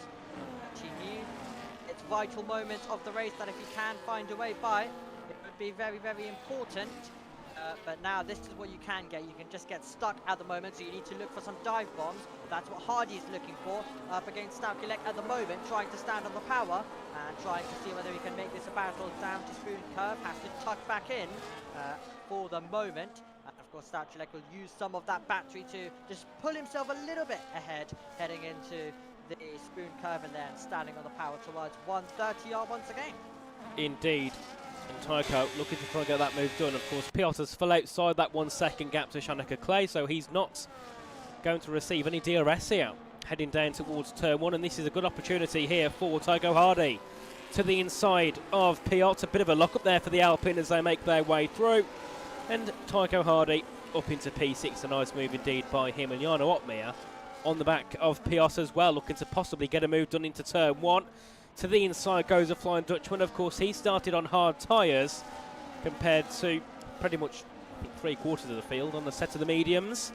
So a different strategy here for Jarno. Of course, we know that he looks to go a little bit longer in races, and it seems that he's going to do the same here this evening. Go a lot longer compared to those on the mediums, and then take a set of the mediums to the end, whereas the medium drivers will take a set of the hards to the end of this race. And then we can see as well, of course, Julian making that move ahead of Lucas Blakely, and already looking to bring that gap down to below a second to Fabrizio Donoso. Possibly lack of pace here for Blakely so far in this race. A little bit deep though there for Julian. Does get within a second, but then loses time on the exit, and still Fabrizio has that buffer to Klafferbach. But either way, Fabrizio's looking really, really strong here. Even before John Evans had that drive-through penalty on the opening lap, he was still quite comfortably with him and doing a very good job. So he's certainly on for a podium here, I think, this evening. Yeah, definitely appears like that's going to be the case for the moment. Driver looking like he's about to go on the attack is Jack West. He's on the back of Parodi, who's on that soft compound of tyres, the only driver to be on that red wall compound of tyre, and West trying to get closer, trying to see whether there's an opportunity, just darting all behind the Haas car at the moment as well. He was getting very close and very nearly side by side in the middle sector. Into the pit lane we go with Staukilek at the moment, so he has come into the pit lane then earlier on compared to all of the other drivers. Indeed, and of course that damage there for Piotr has really harmed him, unfortunately. I think he got that on lap 1 and, well, has had to pit because his pace was nowhere. That damage really harming him, especially through this first sector here, which relies a lot on that aerodynamic power and he's got none through here. So had to pit, go for a new set of hard tyres, just try and get to the end, I suppose, or possibly hope out for a safety car during this race, and then of course see what happens as Jack West, a brilliant move, gets ahead of Daniele Parodi into Degner 1, up into P10 here for Jack West. A good start, started I believe right near the back. Let's have a look here for the position change here for Jack West. Wherever it is, there it is, up 6 here for Jack, so a really good start for him. And looking to get some points here this championship. I don't think he's got many points yet so far, so nice for him to get his foot off the ground here with some championship points. And then of course looking a little bit further ahead, Nicholas Longay is also on that hard try strategy. Everybody else around him, P1, 2, 3, 5 and 6 are all on the mediums, so he's in a little bit of a battle of his own here, fighting everybody on that other strategy. So he's got to hope that this hard to medium can work in this race, as of course he's starting to pull away comfortably now from Jarno Opmeer, because Tycho Hardy is full outside that 1 second gap. He also goes into the pit zone, so I think he's got some damage as well. Indeed, so a few more contenders come into the pit lane then, including of course Hardy and Parodi, as they will make the switch of tyre compound. Lap number 7 out of 27, 1.3 seconds out in front between our top two of Donoso and Klaffenbach. And Klaffenbach trying to haul himself along with the drivers behind back into the DRS range. DRS important to keep yourself in contention, to do something even when it comes to pit stop strategies as well. That was a mistake there for Julian Klaffenbach heading out of Degner 2, and Lucas Blakely back up the inside and goes up into second place once again. And look at that gap now to Donoso, nearly 2 seconds here, so a mistake for Klaffenbach has given another gift to Fabrizio Donoso. This race is going as perfect as it possibly can here on the opening 7 laps. As we make our way through, Longay also looking to close it on Julian Klaffenbach, possibly think about a move of his own. Of course, on the hard tyres, give it a lap or two. Those mediums certainly will be dropping off, and that will then be the hunting ground for Longay. Already on the attack, Julian to the inside. Looks to defend it, nearly ended up attacking Lucas Blakely. Late on the brakes for Julian. Through goes Longay. Julian gets a 3 second time penalty for corner cutting. I'm sure that will go to the steward's room. Whether it gets removed, I wouldn't know, but certainly Julian will be taking that one because he went off, and I suppose he did rejoin ahead of Nicholas Longay, but in the end Nicholas did get that move done and jumps up into P3. So Julian having a bit of a mare on these past 2 laps here. Yeah, not what he wanted at all. So not ideal across, especially that last lap as you mentioned, but it's not been the easiest few laps for him overall. Xander Van Dyken came into the pit lane that time by as well, as he puts on a set of the hard compound of tyres, and he will look to rejoin the road, and he'll just do so a lot ahead of Staukulek at the moment by 0.8 of a second. But the tyres will of course be warmed up for the Alpine man, as that's Ranieri getting a 3 second time penalty, that is for track limits as well. Indeed, not the best start here for Pasquale Ranieri. Of course sits pretty much bottom of the barrel because everybody 15th below has pitted, and also has a 3 second penalty to his name. But I was speaking to him earlier on, and he did say that he's had no practice, so he wasn't really expecting much from this race. Got called in last minute. As we go back to our top 5, and of course Shanika Clay has done a superb job this evening so far. Of course his opening race here for TF10, and they will certainly be happy to get a top 5, possibly even a podium, because of that penalty currently sitting on Julian Klaffenbach's head, who goes into the pits here early for Julian Klaffenbach. And let's see, is he going on to hard tyres? I presume he will be to the end of the race. It is hard tyres indeed, so it must seem that this track, Omi, the hard tyres must go long, because they're surely all going to the end here. Yeah, appears to be the case, doesn't it, with the way they've come into the pit lane at this early phase and bolting on those hard compound of tyres, definitely indicating that that is possibly the case for today's race. And it is going to now be it's going to now be a question of when will the other drivers follow suit as well. The pit stop phase being navigated by some, the others continuing on. Of course, you've got drivers on the mediums, you've got drivers on the hards. There's quite a bit of a split when we started the contest, and now of course everyone going on to those hard compound of tyres. So Suzuka being the strategy race, which I guess is quite handy considering we're not going to see the absolute most when it comes to on-track passing today. Indeed, as we make our way through, of course, lapping on a 27, a third of the way through of this race, and things have actually been quite entertaining, which is a surprise for this track.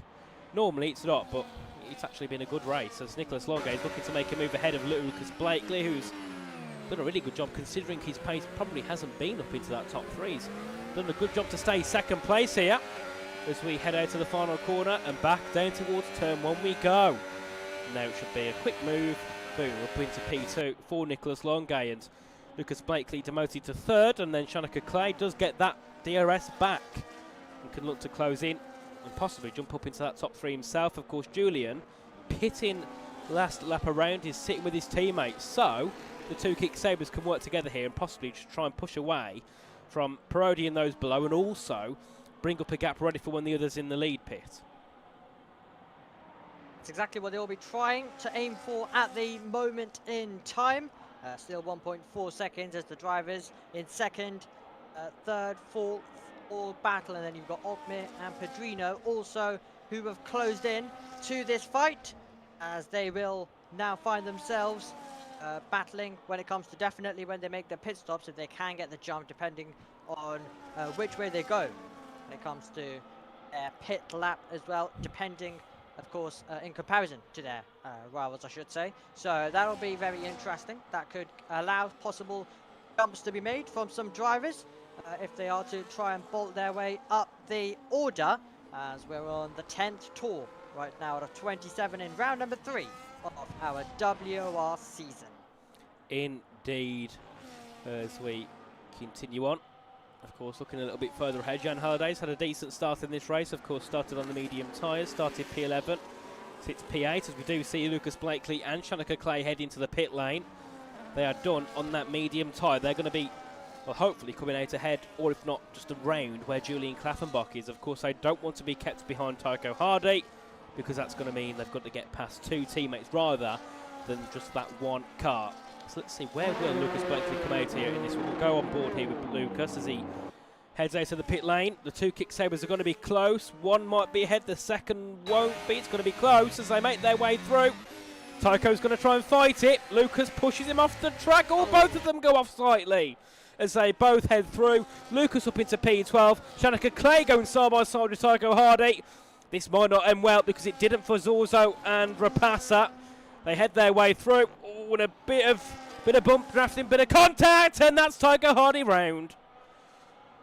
Always going to happen with how close they were running, as the whole field now arrives on the scene and gets their way past the Kick Sauber, and that's disappointment for Tycho Hardy as they come to blows. But I think we could see that coming a mile back with how much they were banging fields along with the Tyho King and how connected they were. And now, if we find ourselves with a scenario with Hardy being miles off the pace, and unfortunately a moment to forget about for him. Indeed, as we see Fabrizio Donoso, our race leader, heading to the pit lane, of course, has been leading ever since lap 2 after that drive-through penalty which took John Evans out of the race. It's hard tyres here for Donoso. We'll head out of the pits and we'll see whereabouts he comes out compared to Julian Klaffenbach, who's just heading through out to the final corner. Down towards turn 1 we go. Let's see, does Donoso get ahead? He does comfortably ahead of Julian Klaffenbach. A really good strategy here for Fabrizio Donoso. So he sits technically net P1, Julian's net P2 with 3 lap older tyres. This is perfect for Donoso. They've just got to keep it going here in this one and try and keep extending that gap if possible. And of course that penalty for Klaffenbach technically means that the next driver on the list for Donoso to worry about is Lucas Blakely. Yeah, that is exactly what is taking place out there on the circuit at the moment. So exactly what Donoso wants. There's a buffer now with a car in between of Klaffenbach. Of course, that Blakely is going to have to try and pass and do so in the quickest way possible as well. Donoso, meanwhile, on the back of his teammate right now, Gabor just continuing on, of course, still yet to make a pit stop on those medium compound of tyres. So they're all in this train, a train which will play a major part in this race. Blakely will try to make sure that he can be a contender for the race victory tonight, as well as Donoso will close in and just try and easily make this move without losing too much time.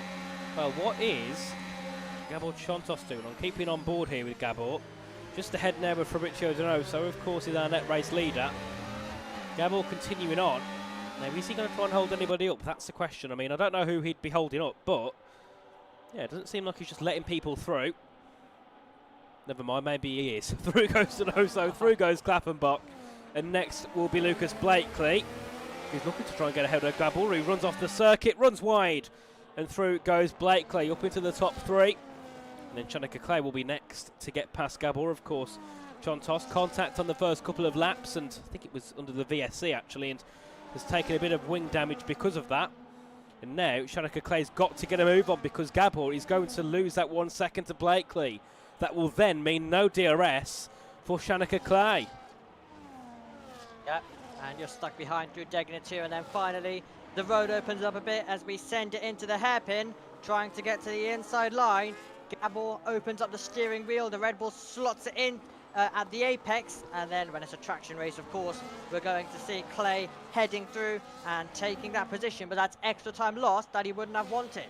Indeed, and that's now a 1.7 second gap for Chanaka Clay. He's not going to be happy with that one, especially considering Gabor was no place ever in this Grand Prix, has of course been kind of out of it since lap 2, so Chanaka Clay definitely needs to try and put the pace down now and close in onto the back of Lucas Blakely. Joris Krozen goes into the pits, of course, started 17th in this race, has just not been his evening at all.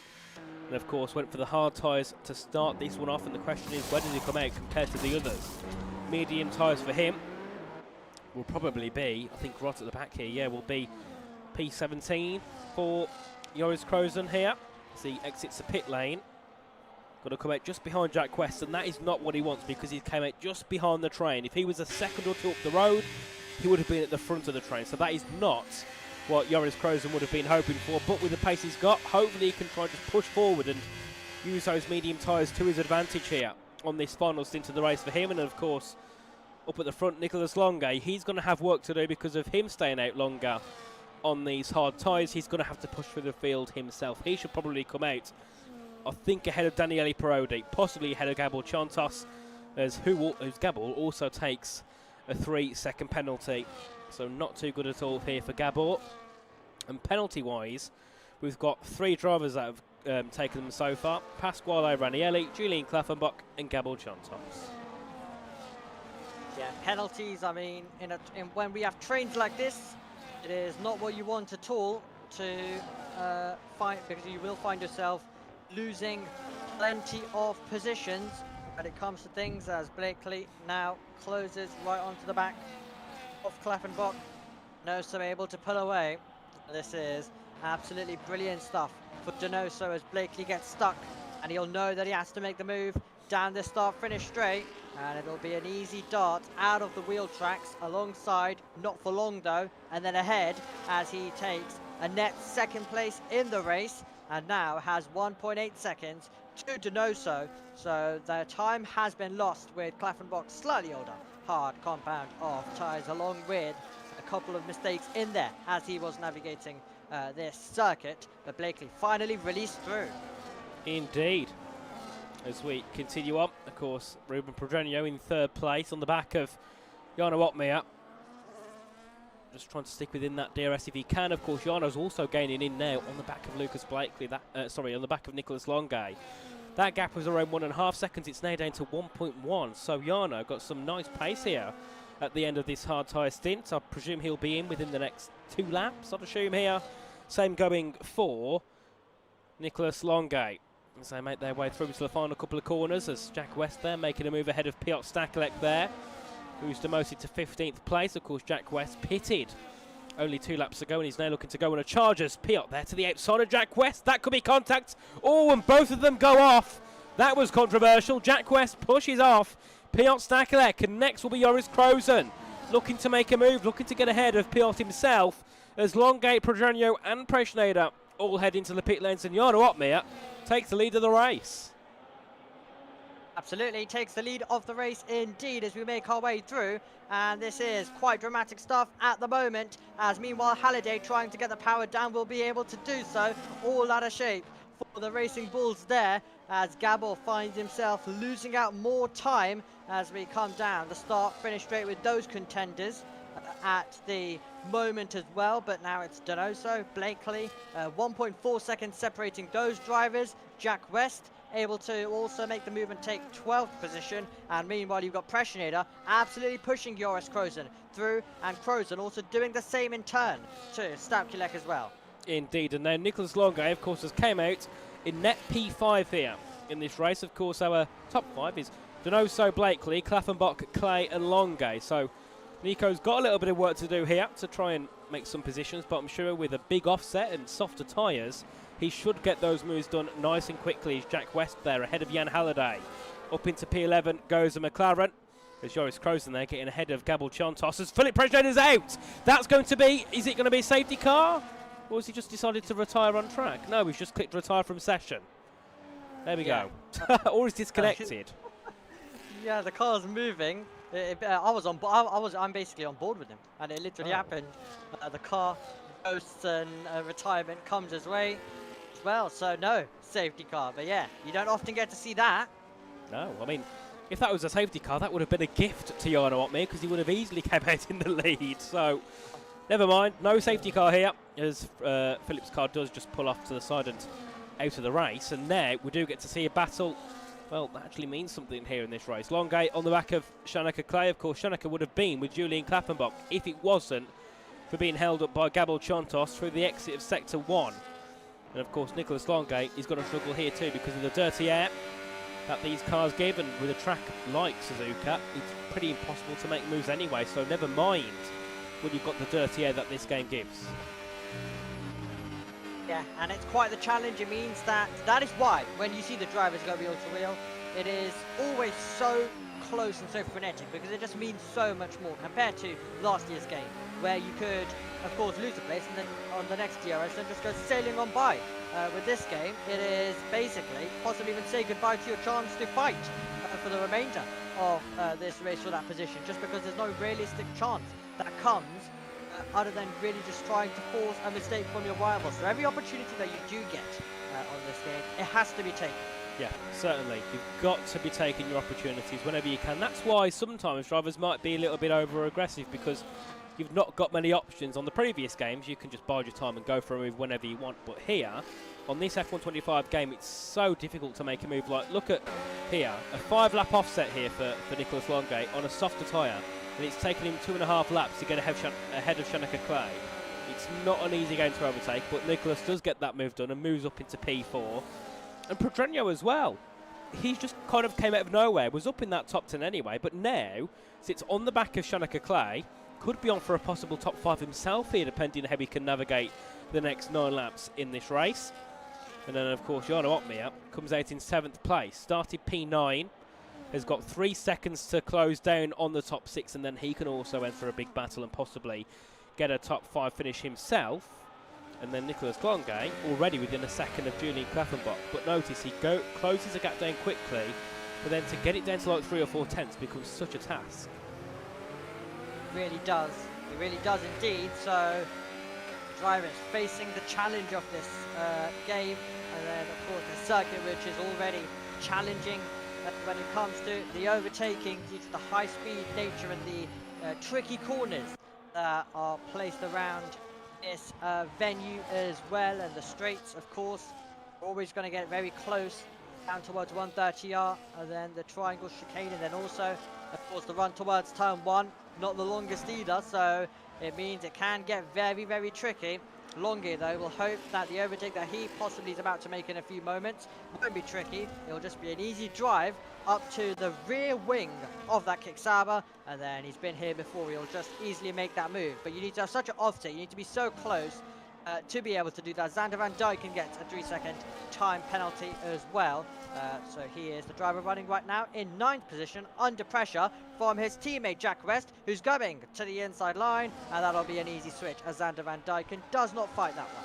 Yeah, indeed. A five lap offset there for Jack West and Xander. There was no point Xander holding him up or trying to battle with Jack, who can now try and push forward and get past Daniele Prodi, of course, pitted really early in this race. 12 laps he's already done on these tyres, so that would have been lap 7 he made the pit stop. He continues his way on. Done a decent job so far, has Daniele, considering he's kind of been really quiet. I haven't seen much of him on WOR this game, or even in PSL, and I haven't seen much of him on F124 either, so he's doing a great job ever since joining the R8G team. And we can see as well, Joris Krozen with the send on Xander Van Dyken, looking to try and jump up into P10. It's going to be close. It's still going to be side by side. Let's see. Can he get the move done? Of course he does. Up into P10 goes Joris Krozen, and then Nicholas Longay. That gap, 2.2 seconds. A lap later, it's 1.3. So Nicholas Longay is in such a prime spot here currently. He's got to get ahead of Donoso, and then he can just sit behind Blakely until that last lap, and then go for that move and go for the win as that's contact, and that's trying to clear off the circuit nearly. And Pedreño goes up into P5. That was a scary moment for both of those two. Absolutely scary stuff indeed, as they were fighting their way by as well. Absolutely crazy stuff at the end of the lap. Meanwhile, as you mentioned, the battle for the win. We are finding ourselves with a scenario at the moment where it is super close. Longay is closing in. He's got to get past Donoso and then go on the attack of Blakely. Meanwhile, Parodi losing a position as well to West and then to Krozen a few moments later. Now Halliday is the next driver on the back of him as well. But yeah, Longay now very nearly inside the 1 second. He's got to roar onto the back of these two and then pass as soon as possible. Indeed. Let's have a look here. For the leads of the race, Lucas Blakely, Fabrizio Donoso. I mean, Donoso being back up in the top 2 feels brilliant. Haven't seen him fighting consistently up there for a very long time in his career. Of course, if you remember, back in 2017, he was fighting for the championship with Brendan Lee. So he has had his worth at the top. He's proven he can be there. And then Lucas Blakely has had a bit of a downfall, I suppose you could say, a bit of an off since his championship win in 2022, and he now leads the race with 7 laps to go. And then, of course, Nicholas Longay, championship leader, looking to go for back-to-back wins, 1, 2, 3, which would put him on 75 points. With Julian Klavenbach finishing like, well, because of the penalty, like P7, that would mean he's going to have like a 50-point lead heading into round 4, which is just, that's just Max Verstappen-esque, isn't it? 2023. Was it? No, yeah, it was 2023, wasn't it? The insane season. Yeah, absolutely. It was a 2023 season, and well, Longay creating his own version, creating his own edition with how this season has been. As you mentioned, 2 victories, possibly about to become 3, and in a row as well. But he's going to have to fight for it. He's going to have to work for it as well. As meanwhile, that is going to be Stachulek with a momentarily, but continuing on, of course. We had the very close finish at Jeddah as well. Halliday got so close to the win. You were commenting on that one. He got very close to the win, and it was a moment out of turn number 22, really, that cost him a chance to go and attack down towards the final corner, turn number 27. Indeed, it's all about taking those last lap opportunities, and of course Nicholas Longay, brilliant driver in Jeddah. Same can go for Jan Halliday, who fought him all the way to the end, and Barry Burman, as well, who got right close to going for the win, but was just a lap or 2 away from taking that one after that ambitious strategy. But a brilliant job by Nicholas as all Gabors, yep, there we are, DNF out of the race for Gabor Chantos. Been a day to forget, one of many for Gabor, it's safe to say, here in WOR Tier 1. Lejano Otmir on the attack of Julian Klaffenbach. Austrian versus the Dutchman as we head our way down towards turn 1. Where's Otmir going to go? It's going to be middle of the road for Julian. To the inside goes Jarno Otmir. And into P5 goes Jarno Otmir. Brilliant move for the Dutchman who started P9. Now sits P5 as Donoso having a battle with Longay. We missed that battle for P2. Nicholas Longay up into 2nd place. Yeah, two changes coming in at once, exactly at the moment that we saw the move further back. At the same time, Longue went on the charge, came and arrived onto the doorstep of the Racing Bulls. Didn't stay there for long, did he? Immediately through. And now there is one car, Lucas Blakely, that is denying him the top step as we are sprinting our way into the final stages of this race. And it's been quite the contest when it has come to strategy. Longue forging his way through. The driver who started fourth on the grid. Well, he's had a lot go on since. He's gone for the hard to medium strategy. He's passing, he's making it work, and he is very close to a third win in a row. 3 races, 3 wins, very nearly coming his way, and an extension of a championship lead as well. Really taking control by WOR standards to do what we're used to, where it is always so competitive, but this is really, he is making his own season. A big mistake there for Pedreño was, I think, 1.2 seconds back from Donoso. Heading on the exit of Spoon Curve, he went wide and has lost a second. Now puts Jarno Otmir on the back of him. Could be looking for P4 here. Could Jarno Otmir? Yes, he does, into P4. Goes the Flying Dutchman. One position away now from a podium for Jarno Otmir. I know there's many Jarno Otmir's fans in the chat. Of course they are. They'll be loving a Jarno Otmir podium from P9 on the grid. Once again, showing his strength when it comes to race pace rather than quali pace. Zan van Dijken, another evening to forget for another driver. He will end his race in the pit lane. Of course, started, I think, up in 13 and had a great start, but then just fell back as the race went on. And, well, that's his day over here tonight around Japan. As we continue our way on, of course, our top 3, Lucas Blakely, Nicholas Longue, and Fabrizio Donoso, of course. Nicholas Longue and Donoso both part of the TRT team, the Tatum Restec racing team. So, double podium for them would be perfect. Amos would be loving that. He certainly would be.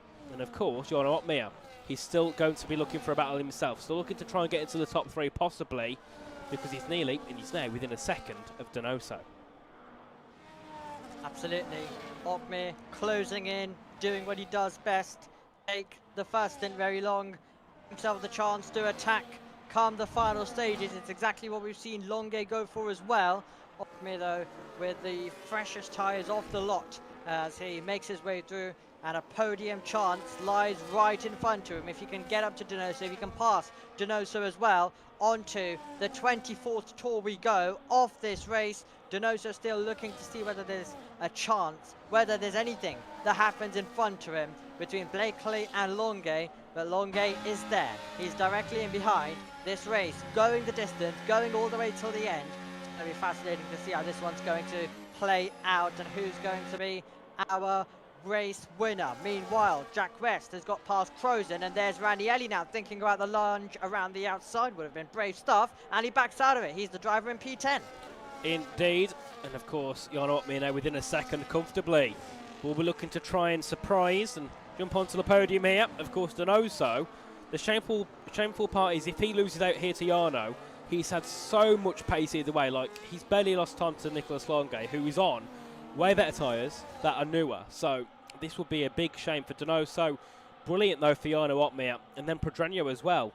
If he can get involved, that'd be great for the Williams team. Of course, Pedreño's not had the best start to his F125 campaign, so a top 3 for him would also be very, very good. I think a top 5 as well would be good for him. But then, of course, for Lucas Blakely, a lot of pressure is on him. Hasn't won here in WOR for quite a while. Hasn't, you know, been in a championship fight for quite a while. I mean, I don't think he'll be much have won this championship just because he's missed out the first couple of rounds, and I presume he'll miss out the next few as well. But what it could be for him to take a win here ahead of Nicholas Longue, who's been on a charge. He's trying to do what Barry Burman tried to do last time out. Of course, those two, both former teammates. They are indeed former teammates as they go through the S section. Do our leaders? Well, for Ranieri, it was a look last time, but the move finally comes his way a lap later. By the time he hit the anchors for the first turn, And that is going to be P9, but of course a penalty next to his name. Okay, now here we go. 0.2 of a second. Jarno Uppbeat utilising those tyres at the moment. He's getting himself in striking range. The podium spot is directly in front of him. He's darting everywhere to see whether there's an opportunity. And Donoso very nearly into the back of Longue. Could it be a drag race? Could it be the opportunity that Jarno Uppbeat was looking for to try and take a spot on the rostrum? He's getting closer as we head to our spoon curve. Indeed, and Staklek is out. 2 Alpines not making the finish line here around Japan. Not ideal at all for the French outfits as we continue our way on. 2 laps to go. Blakely ahead of Longate, ahead of Donoso, and Ottme at the top 4 with Pedranio sitting in the background himself, waiting to get involved to possibly jump up into the top 3. As Longate closing in quickly, pushing Blakely through the final couple of corners as we begin lap 26 to 27. And as they all spread out, once again, it's in the corners where Ottme gains. It's in the corners where Longue gains. Let's see. Can Longue go for the lead? Into turn 1 to the outside. He goes and around the outside into the lead. Goes Nicolas Longue, but the car that's retired of Piot is in the way. But luckily, they all make it through. But that has not helped Pedranio there. He's dropped back a couple of tenths.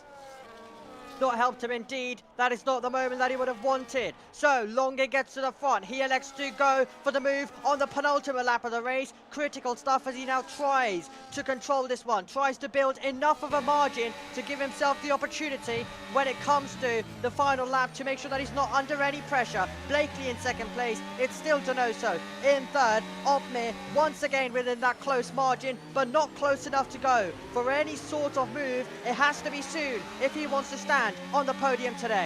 Indeed, you can see there Donoso breaking as late as possible, nearly hitting the back of Blakely because he knows that Ottme is going to look for a move at any opportunity. He's got more battery, he's got better tyres, more pace here than Donoso.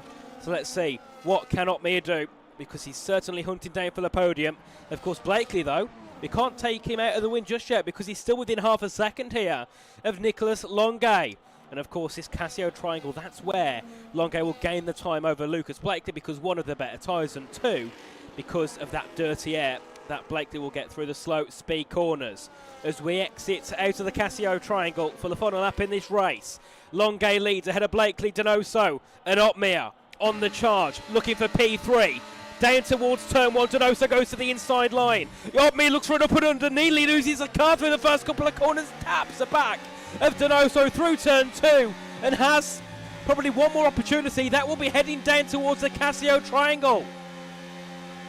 Yeah, the chance is running out. It has to be now. He has to nail these exits if he is to try and do something. He has to utilize the battery as well. Donoso will be hoping that he can just survive, but that was so close to losing the car for Jarno Ottme as he threw it into the first turn. Went for a Hail Mary move. Didn't come anything of it, unfortunately for him. He's not as close as we had to the hairpin that he has been on the previous 2 times that we went into this part of the circuit.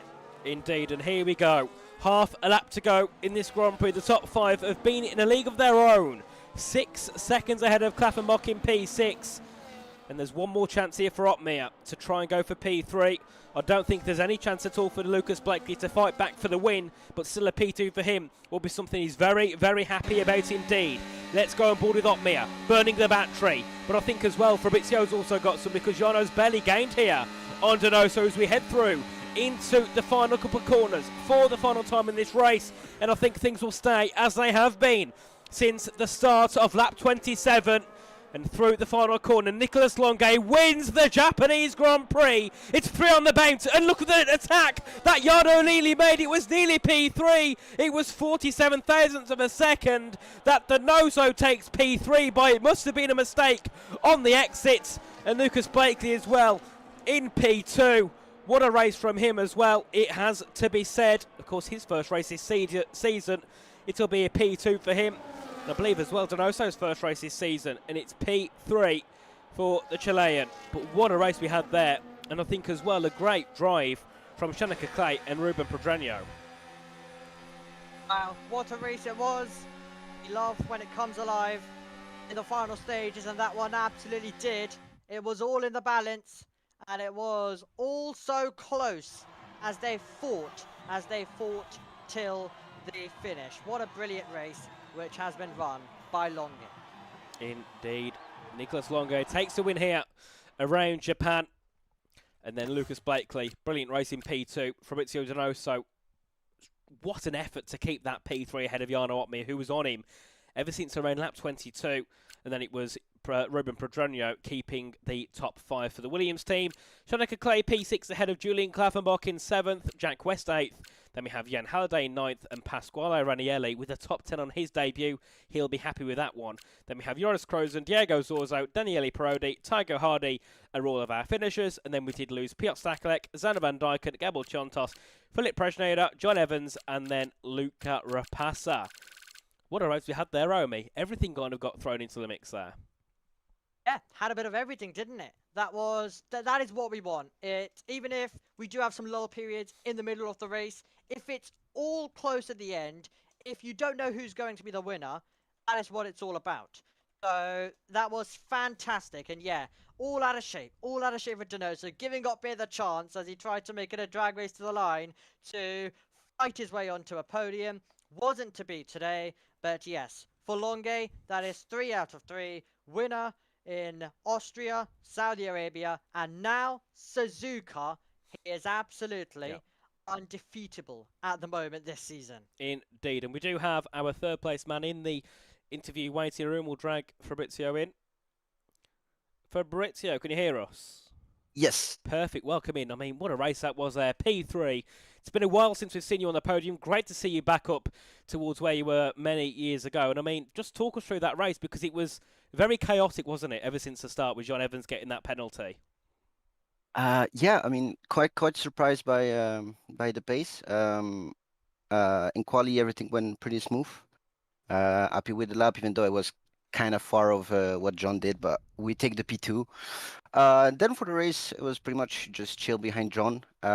We had that unfortunate virtual safety car that turned out into my favor because he got the pen, and I was calculating the delta before going into Spoon that it was gonna go down a lot on the exit. So that's why I had a huge gap to John. But even that, I had to brake a lot for me to not get the pen. So yeah, that turned into our favor. And then I realized the pace was better than expected and that we could maybe try and gap, which I achieved. I was gonna carry on doing that the whole second stint, but I didn't expect for me to lead the whole time. So I was running low on fuel. Low on fuel, and I had to let Lucas by again just to make sure I finished the race. And it was quite hectic at the end with Jarno on such fresher tires. But yeah, I'll take the podium. It feels nice. Indeed, and of course Jarno was only, I think, half a tenth back heading through the final corner. Was that due to you making a mistake, or did you just have a better exit? I think I'll send a move on Lucas just to see if he could make a mistake, but didn't happen. Yeah. So I was kind of offline, and then I just had about enough ERS to finish the race, to finish ahead of Jarno, sorry. Indeed, but anyway, mate, a really good job on the P3. Glad to have you here in the interview room for a chat, so hopefully we'll see you again throughout the season. Yeah, hopefully. Thank you. Perfect. And Omi, would you like to have a quick chat with Nicholas Longe, who's also in here for a quick interview? Yes, absolutely. Welcome to the commentary box, Longe. First of all, before we talk anything about the race, 3 out of 3 in terms of races this season 1. How does that feel? Well, hello, guys. It feels good. I mean, I wasn't really... I didn't know what to expect tonight, as Japan usually a track I don't really enjoy, but qualifying P4 I was pretty happy. And then in the race, I knew I had to try like something different, because on pure pace, and if we had the same strategy as the guys ahead, I wouldn't get past. Like, it's just impossible to pass on Japan, especially when you have one DRS zone, which is crazy. But honestly, I think it just worked out because of the gaps that created behind me. It like allowed me to pit into free air basically, and I didn't really have much traffic to go through, so that's why it worked. But yeah, I mean, it was a long race. It absolutely was. And talking about the end of the race as well, you made the move on the penultimate lap as well. Was that a plan that you had heading into the final few stages? Because of course, leaving it till the last lap can be risky. Did you just want to get it done on the penultimate lap, then just pull away so Blakely can't pass you on the final? Honestly, I was waiting behind Lucas for some time because I wanted to check on Jarno and just make sure that I keep Fab behind me and kind of work together to keep Jarno as far away from me as possible in a way. But that was my main priority because I knew I could attack Lucas towards the end. I tried to save my tires as much as I could throughout my second stint. That's why I wasn't just guns out blazing straight away. I was just kind of taking my time, and I think that's what worked. Yeah, we've had lots of drivers who have missed races this season. In terms of in terms of your schedules, do they conflict with any of the remaining rounds that we have this season?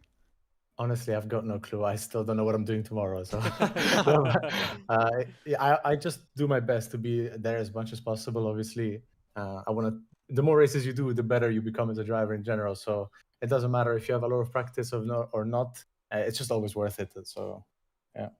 Yeah, I mean, you could miss a few, and you'd still be the championship leader with the 75 points you've got in total now. So congratulations, and we hope to be speaking to you more often in this commentary box like we've done across the opening 3 rounds. Thank you very much. See you guys. Ciao. Bye. And Richie, you've got, of course, Lucas Blakely to speak to now. Indeed, Lucas, welcome in. Sorry for keeping you waiting there, but we can finally get round to talking to you. Great race, P2 at the end. I mean, was you expecting that heading into this Grand Prix? No, not after qualifying, but once the race starts, anything, you just get stuck in and sort of see where you end up. And first of all, congrats to Nico GG on the win and Fab on P3 as well. I think it was a good race, nice and clean, nice and fun. Something that honestly I don't remember the last league race that I done where it was actually like that sort of enjoyable. So no, GG to the lads. It was really enjoyable. But no, it was. The qualifying was, I mean, what was it, P5? It wasn't too happy with that, but ultimately just once the race started, it was just trying to like assess where everything is. I mean, I didn't have much of a reference. I hadn't done any dirt air running before the race. So it was sort of learning as I go, and once again, I was probably too high in the wing, probably a bit too slow in the straights, it was great in sector 1, but it was pretty rubbish everywhere else. So, and that left me quite vulnerable. But I didn't really like stew and get annoyed by that. I just sort of like, you know what, if I'm quick in sector 1, just make up my time there and give it everything and see where we end up. And yeah, don't really have many regrets. I think did my best to defend from Nico on the penultimate lap, but yeah, I was fully on the button. Nico went around the outside. It was all clean, all fun, all fair. We did have a car come out the pits. Thank God it was ghosted. That was friggin' terrifying. I was having flashbacks from Portimao 2021, which shows my age now. But no, it's yeah, honestly, just really fun to have a normal league race where you're not getting absolutely swiped into next week and able to like be in the hunt and really have that sort of not adrenaline because it's not like the most intense thing ever, but it's like be in that sort of zone, And I mean, you say about having a fun race. Of course, next time we head off to Sao Paulo. I mean, that is the track that is just full of utter carnage and chaos. How do you think you'll do around there if you're driving? Well, I think that's in 2 weeks. Well, that'll be. I think there's a break week and then it's in like the week after that. So no, I think yeah, I'll probably be driving it. I think yeah, it was pretty chaotic in the race that I did there like a month ago. So, and I'd probably expect nothing but the same again because it's Brazil. Brazil was always like a classic battle track. Yeah. It's always great to have esports races there, and it always delivers something good. So yeah, it will be fun, but just happy today just to have at least maximise what I had available, and I think I can't really ask for too much more. I think I was P1 on my strategy, so I'll take it, do my homework and try and improve on the weak areas for whenever I next do this track, which I think might be Wednesday. Yes, lots of preparation for the first couple of months of the new game. So, Lucas, congratulations on the P2 and hopefully we'll see you over the season. No worries, thank you for having me. Ciao, ciao. There we go, Omi. It's very rare we get a top 3 in for an interview, so I'm happy with that one. We had all of our top 3 drivers in to the commentary box to end off a brilliant evening of racing. Not often we say on this game that we had a fun race, but we did. I said, lap 1, get ready, guys, it's going to be boring. But I jinxed it. It actually worked. I cursed it in a good way, so we actually had a good ending. But yeah, what a race that was around Japan, a track we haven't been to since season 13. Hopefully that means Luke will have it for next season because it delivered. Yeah, absolutely delivered. And that's what you want. You want it all going towards the final stages and a race that keeps you intrigued all the way till the end. Of course, if it was to kind of die off in the middle, then it certainly isn't like the absolute best, is it? When we already know the winner before the checkered flag. We want it all the way till the end. And that is what we love about World Online Racing as well. So it has absolutely delivered. And yes, you finally cursed something in a good way. So well done. Indeed, I think that can pay off for the horrible curses that I've made over the past couple of months. I've had some really horrible ones recently. But no, really good evening of racing, of course. Great to be back here for WOR once again. Of course, we'll be back next time out. Calendar-wise, it will be Sao Paulo for round 4. That will be on the 7th of September. So make sure, guys, to get back for that race. That means we'll have a week's break in between this race and next time. So hopefully, everybody that didn't turn up can get back off holiday, get their equipment or whatever, and then be back for the next race. So, guys, a big thank you, of course, to all of you for joining. We had over 800 of you in the live, watching earlier on. We had many of you in the live chat as well. Great to see everybody showing up here for the action. And then, of course, a big thank you to you, Omi, as well, for joining me here in the commentary box. Next time, as it should be me and Dan back, but if it's not, it'll be me or Dan, and then somebody else who will be joining in. So, guys, thank you once again. Have a good evening, have a good week, and we'll see you next time. Good night.